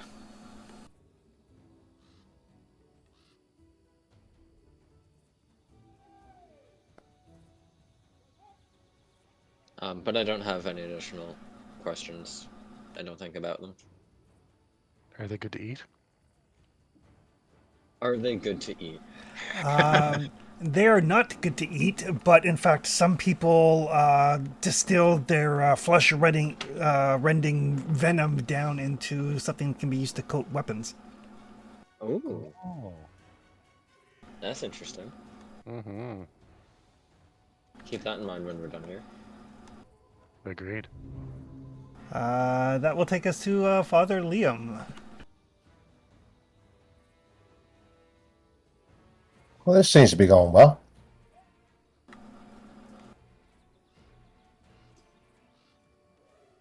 I guess I'm just gonna move up.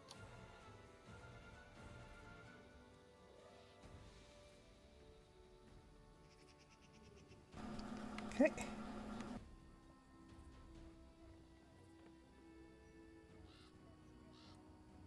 Priest show.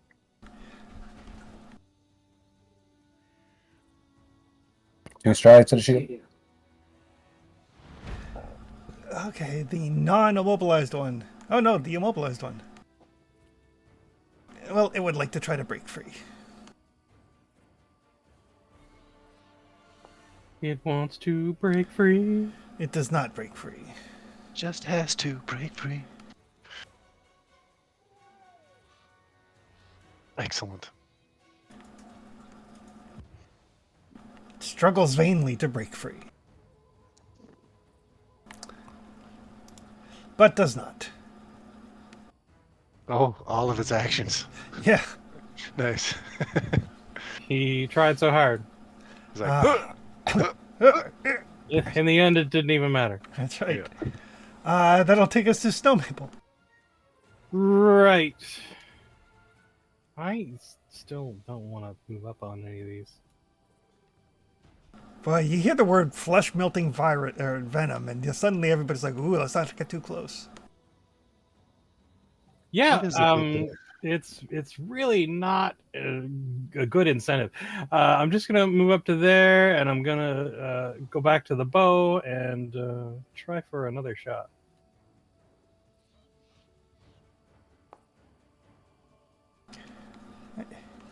That is a critical hit.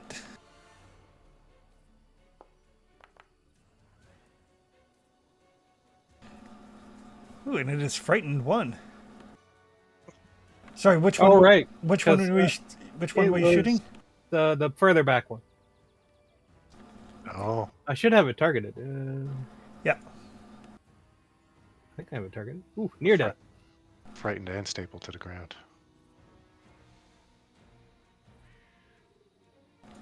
That was move and a shot. I guess I'll try one more. See if we can finish it off. Yes.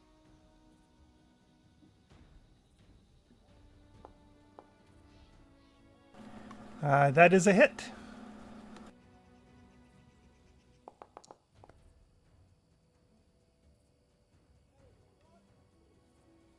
That is enough to finish off that one. Okay, good. Nice. That'll take us to the one that is not dead. It'll move to there.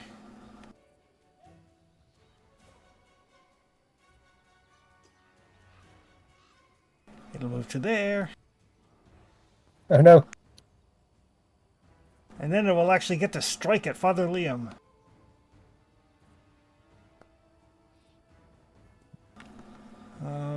Whew. 25 is a miss. Just tickling that 26 AC. Oh, no, 28. Oh, good job. Yeah, 28. Yeah. So it slaps this tentacle. It leaves like a kind of like a. There's like a thwacking sound, and then as it pulls away from your shield, it's almost like there's like a wet sound as it pulls away, and there's like this drippy venom on your shield. That's where it's supposed to be. Good thing it's not a flesh shield. That will take us around to Flower. There's something here that Flower can hit. Yep. Don't Can get over none on you. here, yeah. Nope. Get out of the I was splash gonna zone. smack.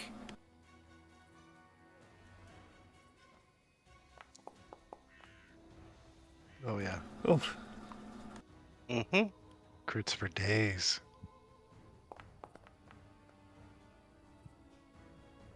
Slam. It is miraculously still alive. Oh god. Oh, can't let that stand. I gotta hit it again. Double tap. There you go. Just to be sure. 2 crits. Just to be sure. Ooh. There's a better crit roll for Flower. You do get to knock the target 10 feet away from you on either of those hits if you like. Oh yeah, I'm just sending. I'm sending it for like. We're going for distance.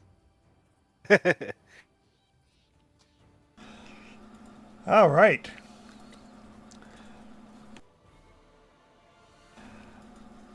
Do we all want to... Sorry. So there's no more sign of the violent fungus. Traxon, you do note that there is one shrieker still left up in the corner. Right. The first one didn't go off when it got poked by the father's magic, eh? It did not. Maybe we can poke it from a distance and Right. render it safe. That's my thought. Yeah, I So mean, I could just electrocute it, I can shoot it a couple times. or however you want to do it. Yeah. Yeah. Between the bows and stuff, they have an AC of 12. Right. So I'm Cool. pretty sure most of you will crit them on a 2 and do more than 9 points of damage. Yeah. Awesome. Oh wow. Okay, I was gonna say we could all like defer and go right after each other, but we just need to land one hit, really. Yeah. Gotcha.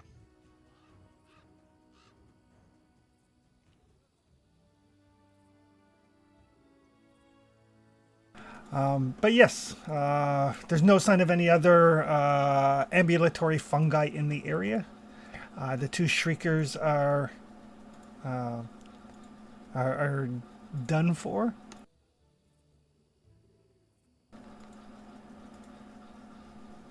All right.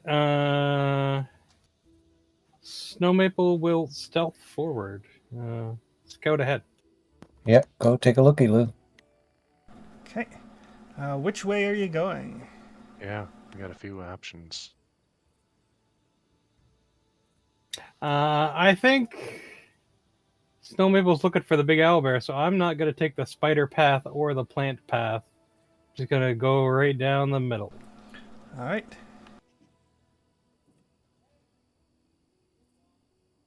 So are you avoiding notice then? Yeah. Yeah, do our things. Sneaky sneak.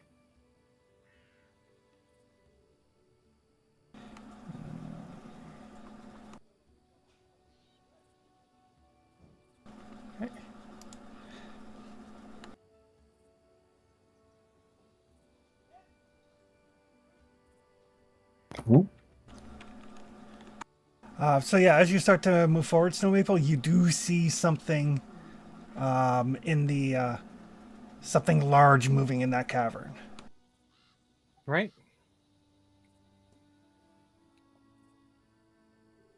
I will come back to the group. It is in there, and it is very big.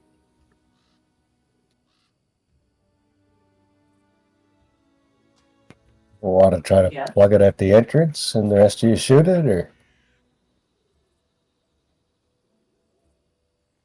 put a big flower in the middle? And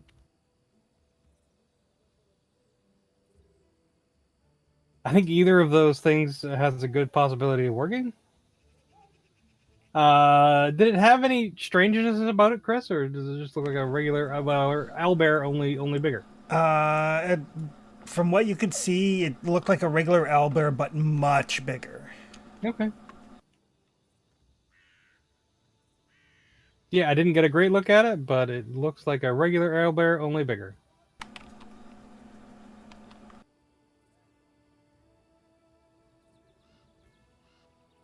yeah, like if flower plugs that, we could just range it, right? And I'll keep him in one piece.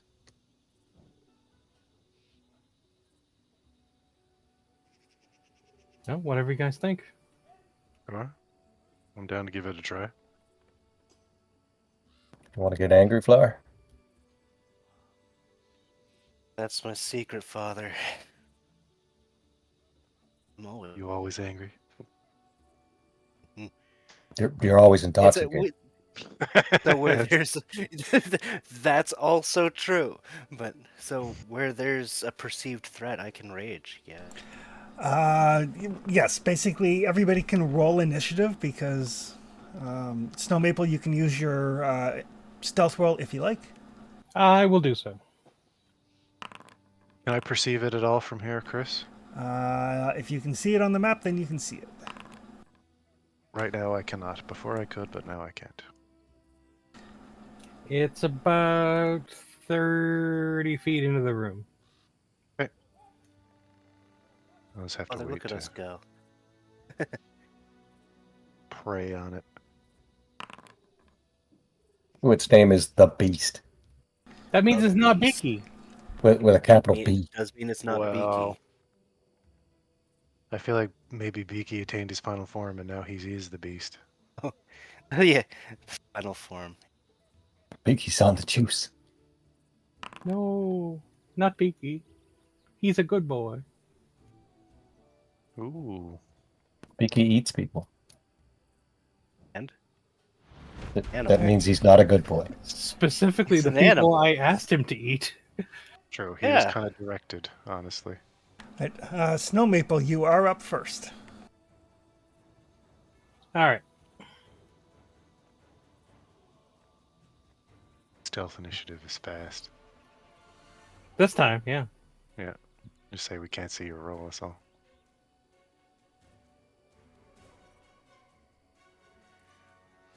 I will go and poke the angry monster.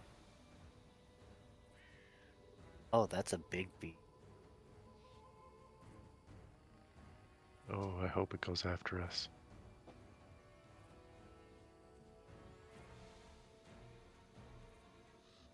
Is it flat-footed, Chris? Yes. Excellent. Here's the fun thing about that beast. I thought it was a rock. Oh, that's a token. Yeah.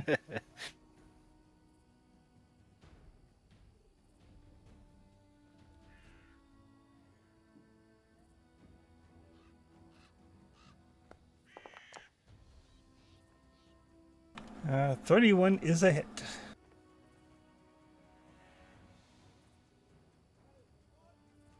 They were saying about not poking the bear. What about owlbears? Yeah. It's different for owlbears. Right. And then I'm going to run back. Okay. Bravely. Yeah. I do nothing bravely. Thank you very much. All right. Father Liam. All right. Yeah. I have poked the beast. Literally. Mr. Flower, you're gonna hold the line, so let's give you a little buff.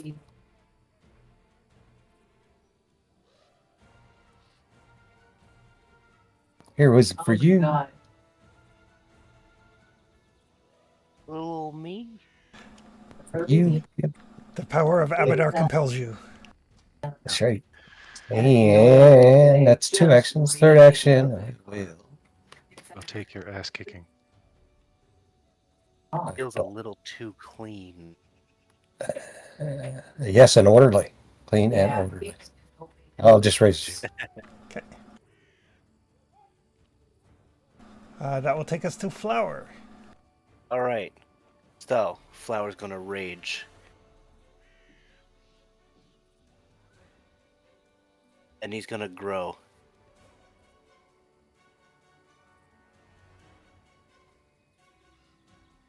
And then he's gonna casually move right up here and plug this hole.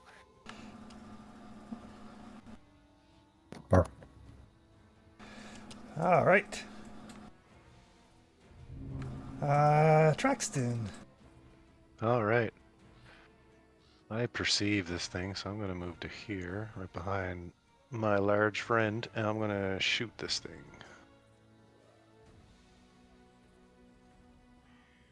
Or shoot at it, anyway.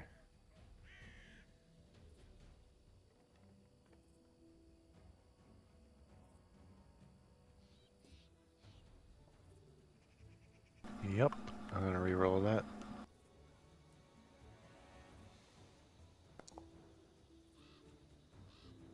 Oh well, next shot.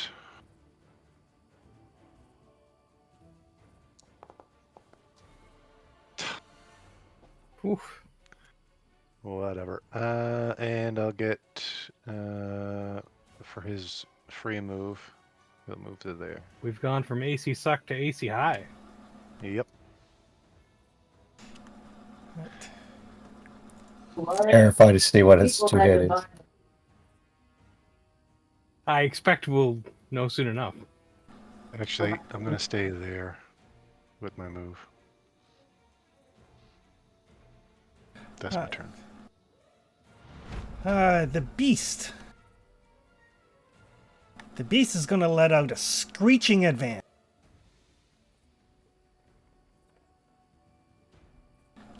So all creatures within 80 feet of it at any point during its movement must make a will save. Ooh. Everybody. Oh,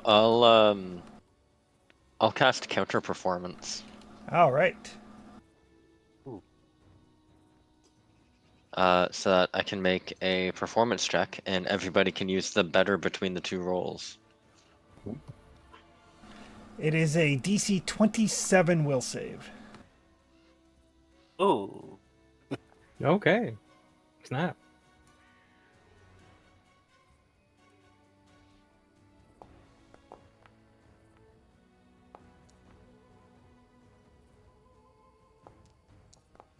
Hope you get a good performance check. I got a 31 on the performance check. Critical success is frightened one. Wow. I'll take that, please. I'm just gonna take too. that. Everyone's taking this on. God, Yeah, I'll take four. Yeah. Damn, that's a good tune, Professor. Or no, sorry, success is frightened one. Yep. Yeah. Critical success is unaffected. All right, I got it. Yeah. Critical failure is fleeing for a round and frightened 3. GD. So everybody succeeded. So everybody is frightened 1. Okay. Okay.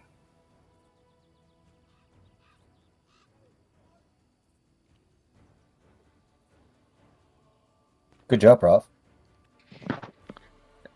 It doesn't come up all the time, but when it does. Yeah, I mean, that's super clutch. Definitely helpful. Oh, I got a critical success on it. Oh, okay. Oh, that's with right. Resolve. That's right. Oh, your successes are crits. And then it is going to try to bite Flower. Oh, he's gonna get. Oh. No. Oh, we won't know what it's hitting. Plus Oh, yes. 18. Oh yeah. Oh GD. No, no! beat it by 18. Oh Oh Jesus. god. Oh, true. Yeah. Oh, Oh, 50 dams. Wow. sweet. Jeebus. I could take 2 of those. merely a flesh wound. I can't take 2 of those, I should say. But that is its turn. It lets out this screech and comes and takes a chomp out of Flower. Professor is up. Yeah, I will identify it. Okay.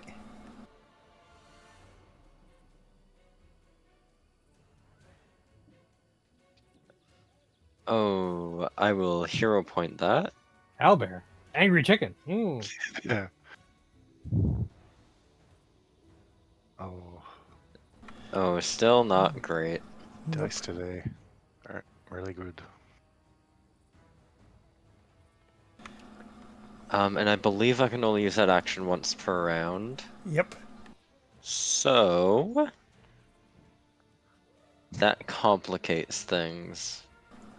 You're I you're trying will. to remember, but then you realize that if that thing gets its claws and teeth onto you, you're done for.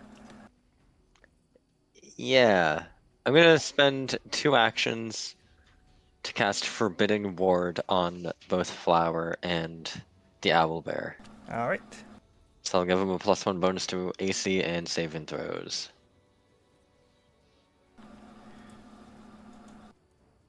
On Flower and the owlbear? Yeah, I need to. I pick an ally and an enemy, and it's a Oh, bonus for the ally against the enemy. That, Good. that specific enemy, yeah. Yeah. Yeah. No, he's not buffing the enemy. Wait, what? Yeah. No, it's fine. Flower's getting all. Yeah. Snow Maple. I am experiencing frightness, which I think gives me like a -1 to things. -1 to everything. No, that's not great. I love doing things. Yeah. You're just slightly worse, that's all. Yeah. The good news is, regardless of the result on your saving throw, you are immune to further blood-curdling screeches for the next minute. Right. The good news. Well, I'm gonna do some battle medicine on Flower.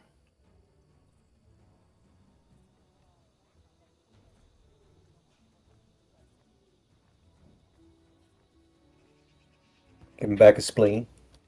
Yeah, stick it back in there.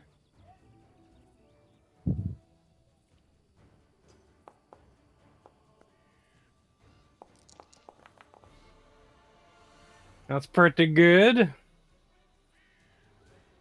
Half that attack he took back. And then I'll just see if I can toss a knife at it.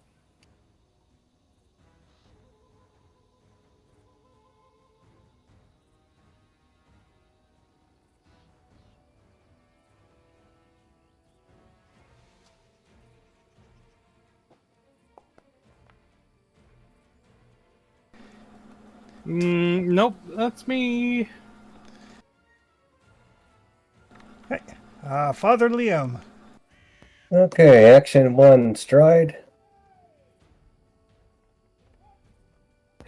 Action 2 will be lay on hands. Look at the icons on Flower's token. It's crazy. It's a good thing he's got the big token. Yeah, Otherwise, it would go all the way around. right? Just rack them up. It's like Boy Scout badges. Here we go. Action 3, I will try to recall knowledge. Okay. Looking for lowest. That's a really big fucking owlbear. Sure is. That is so big. Wait, maybe it's Peaky? Oh no! My boy! This is the worst callback ever. You're fairly certain that it's going to be bad. That is the extent of what you learn about it. Okay. That will take us to Flower. Okay. We are going to try to Dread Marshal right now. Or is it... Yeah, it's not still active. Yeah, Dread Marshal. Okay. Just why not, right? Sure. We're here. Ooh, Oh, it worked. there you go. Yeah, it Excellent. worked. That's neat. That's real cool. Now we're going to swing on this nasty thing. You like to make people afraid, so do I. Yeah, I can be scary. Rah! Yeah. Scream back at it. Ah, shit. I'm going to hero point this.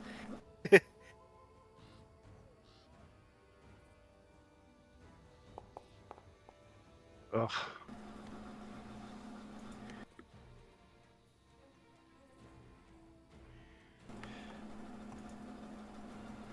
If you... Not today. Oh. That 3 twice. Uh-huh. Good God. Yeah. Damn it. And then I'm just gonna get ready to take it. Take it again. Okay. That will take us to Traxton. Sorry, doesn't Flower have another action left? They didn't move. I do. I thought. Hold on. Yeah, I mistook the reroll for a third action for some reason. Oh, no worries. I'm just gonna try and swing on it a second time. I could get a nat 20. It's true. That's Sounds a hopeful. regular miss. Yeah. That will take us to Traxton. All right. I'm gonna drop the bow and start throwing some star knives at this thing. Okay.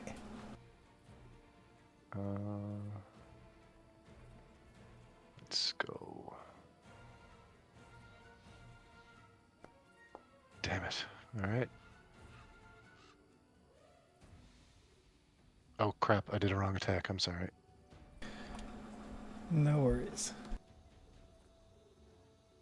Give myself an arrow back in a minute. All right. Here we go. Oh, a hit. Excellent. 30 is a hit. Damage. And second attack. Miss. 28's a miss. Oh, shit. Yeah. Wait, Traxon still has Frightened 1 on him, shouldn't he not? No, the Frighten goes away at the end of his turn. Oh, the end of his turn. Sorry. Yep. I tried to help. Yep. It's all good. So that's 2. Let's throw another one.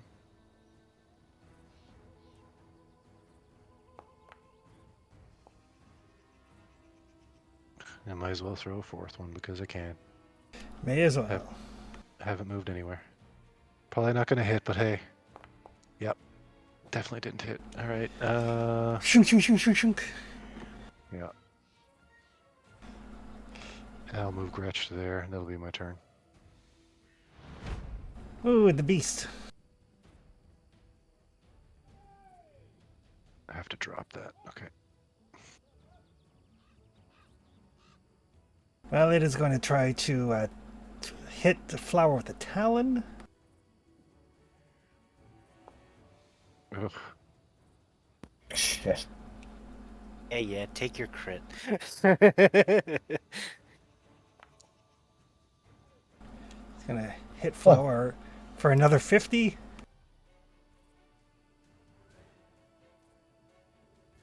And then it is going to grab him. Oh, no. Yep. Oh, that's not good. Nope.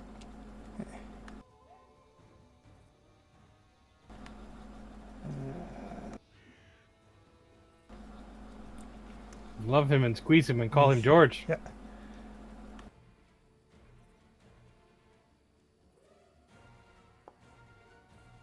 It's only a 29 against Flower's reflex DC.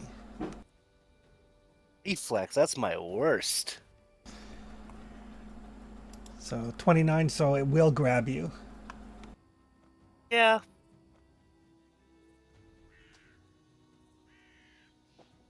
Who's grabbing who here?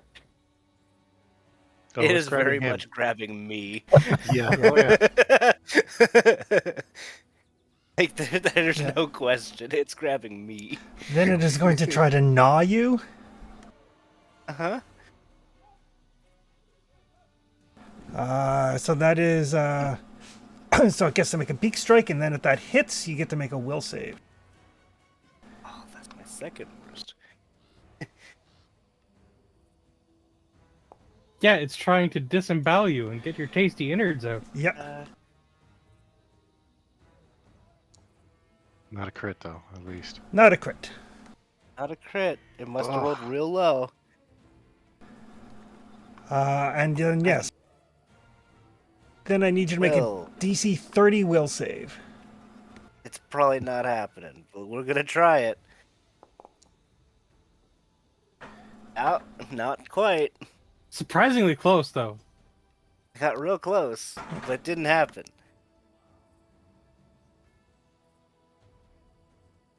So you are sickened. You More are badges. and you are Oh. slowed It in the liver. right in the liver.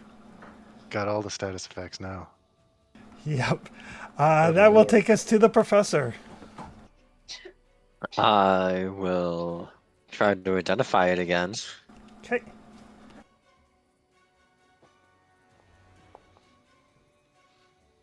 That is a success.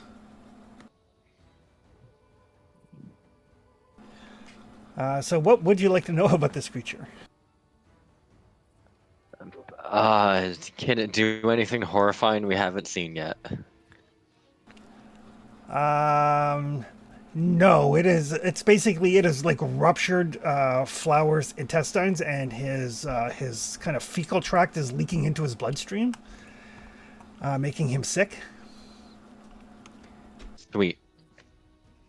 and slowing his reflexes significantly. Sweet. Okay. Uh, That's great. I will move slightly. Just so you guys are aware as to what Sicken does, you take a status penalty equal to the value on everything that you do and all of your DCs. You cannot willingly ingest anything, including elixirs and potions. You can spend an action to try to basically vomit up the illness.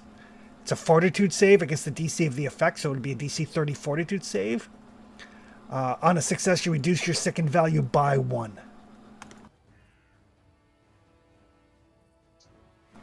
Cool.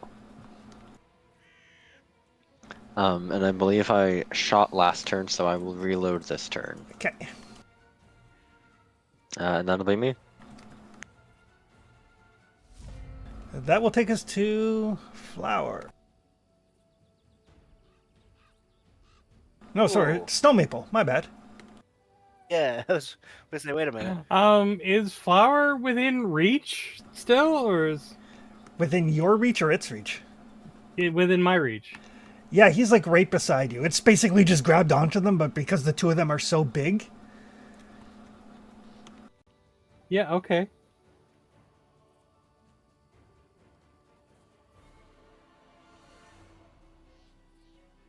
I'm gonna give Flower my... Oh, where'd it go?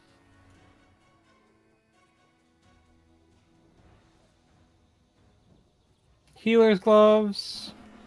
all right.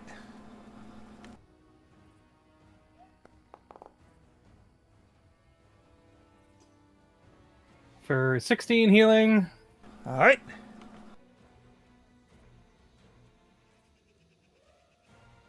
And then we're gonna throw some more knives at it, I guess. I don't feel like I'm doing enough damage. Uh, Is there room to slide in, like, beside Flower? Right down here? There is. Alright, I'm gonna give it a try, but I can take exactly one hit. And then I'm like dead meat. Tasted. The good news is it does seem to be preoccupied with eating Flower's innards. Oh, good. Yeah, that's the great thing. It's having a flour burrito right now. Glad I could give you something to be proud about. Right? Happy to help. Ooh. Ooh, There Boy. we go. 19 is just a hit, though. Love it. Good chunk of damage though. Oh, yeah. Solid. yeah. It kind of like yells out in pain. There's this look of recognition as it like looks at Snow Maple. Ooh, my boy. I'm so sorry. Why'd you get so big and mean?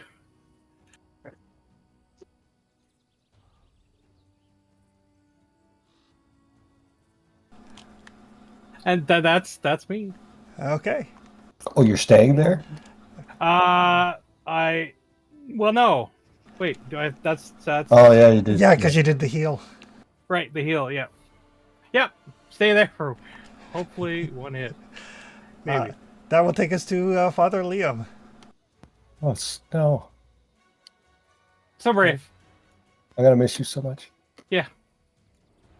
I'm gonna put Flower's intestines back in, though. That's probably the first thing I should do.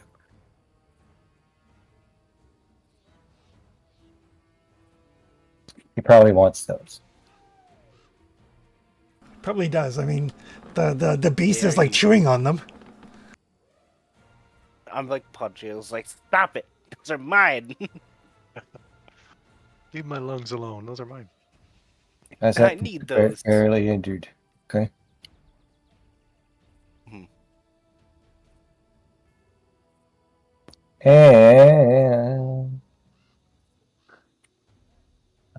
And I'm gonna step here. Okay. That's me. That will take us to Flower.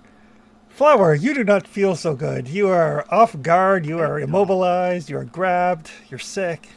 You're slowed. I want to puke right now. Probably depressed. All right. So you can make a DC 30 Fortitude save. Probably. Not with that. Nah, I don't do it. Oh, where I'm slowed, I have just one more action, yeah? Correct. Okay. Spend I'm a just hero gonna point. try and- Spend a hero point. There you go. I'll just post it to the Discord what the Flower's condition bar looks like on my end. Yeah, we're Jeebus. going to do the hero point.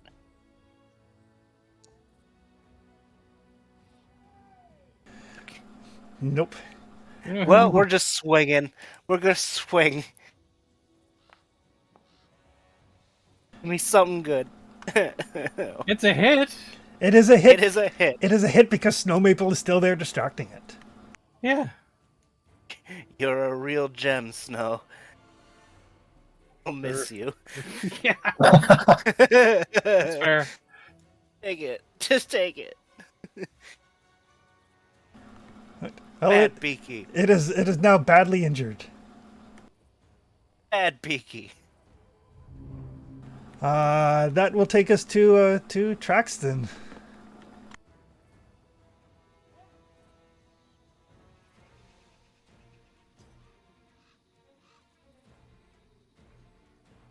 He's muted.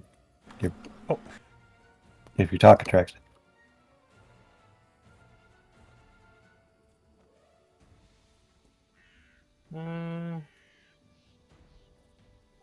He should be here.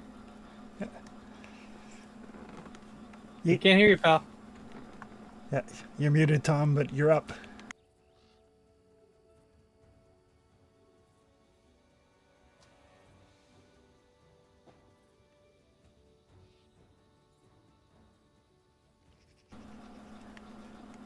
Normally I just come back to him, but the beast is up next, so.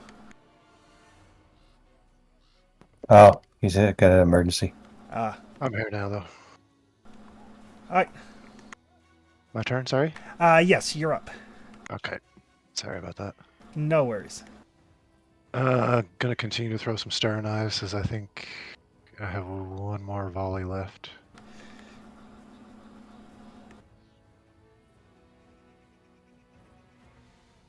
Actually, no. Scratch that. I'm gonna back up and switch to the back to the bow.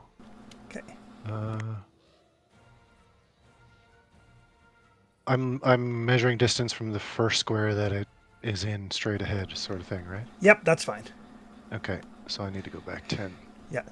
Don't count its pod that's overlapping flower, but Right, I just wasn't sure like where exactly it was, but anywhere as soon as it's to the border, basically. yeah, get over Okay. that volley penalty. Exactly, yeah. And we'll.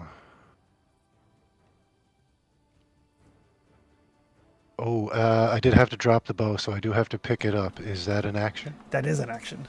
Okay, so I get one shot. Yep. Oh, Jonathan, did you sustain the Forbidden Ward? I didn't know. I realized a lot of the bonuses didn't stack with heroism.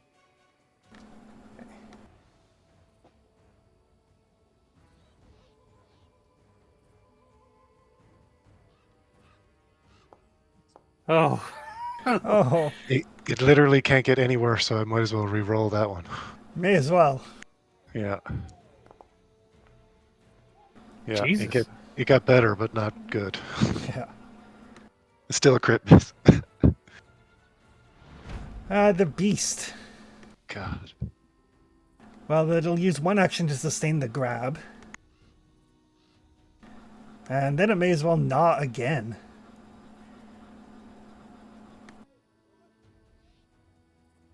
Oh, not my kidneys. Kidneys. I need those. Oh, God. this friggin' thing. I'll protect him All right. for a little. Uh-huh. So Oh, it's God. only 59 instead of 68. Shave a bit off there, yeah. Only 59. I feel But so much better. with the adept benefit, it'll be a lingering resistance 5 as well. And that's going to be a another will save. Yep. Here we go. Going for your gallbladder this time. Yeah. Oh, Take it. Just take it.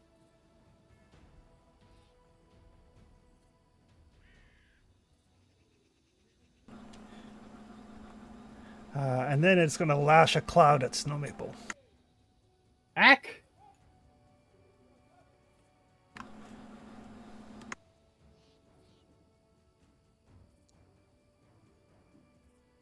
No, no. oh no. I'll sing good songs about you. I'll block 9. How much do you block? 9. Hooray! I'm not dead. That's why I came up here. And it has no actions left to grab with, so I can't grab Snow Maple. Shucks. That'll take us to the professor. I have taken my one strike. I feel like I've contributed to the tanking effort. Yeah, get out of there. It's time to withdraw. Get out of there. Let somebody else get in that Yep. space. You got out there long enough to distract it so Flower could hag it. I will move up just barely behind Flower, Okay. and I will shoot at it with my newly loaded crossbow. Okay. And I'll activate the elk helmet to give it flat-footed for this attack. All right.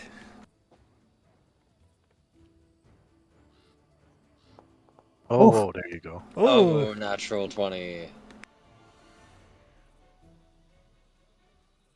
Come on, Professor. We need a bunch more of those.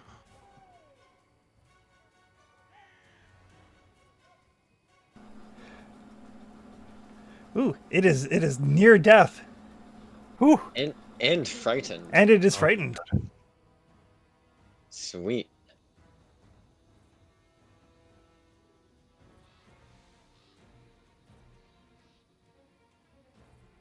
I don't think I have anything else to eke out.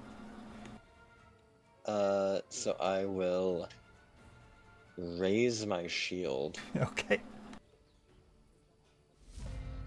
That'll take us to Snow Maple. All right. Well, we're gonna do one strike before we fall back. Oh, there you go. See if you can take this thing with you. Oh, Oh, yes! You got him. Good Sorry, shot. Mickey, I love you. The clouds parted and the sunbeam came through.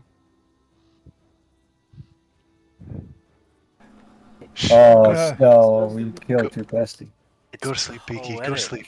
It was Oh, poetic. poor Beaky. Oh my god. I need to throw up. That thing's horrific.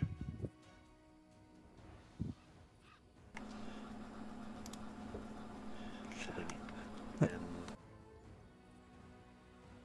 So Flower's over there like shoving his fingers down his throat.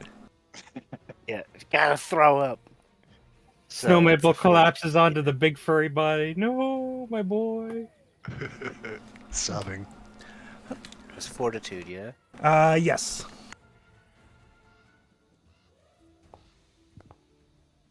Oof. Come on. Poor Flower can't catch a friggin' break today.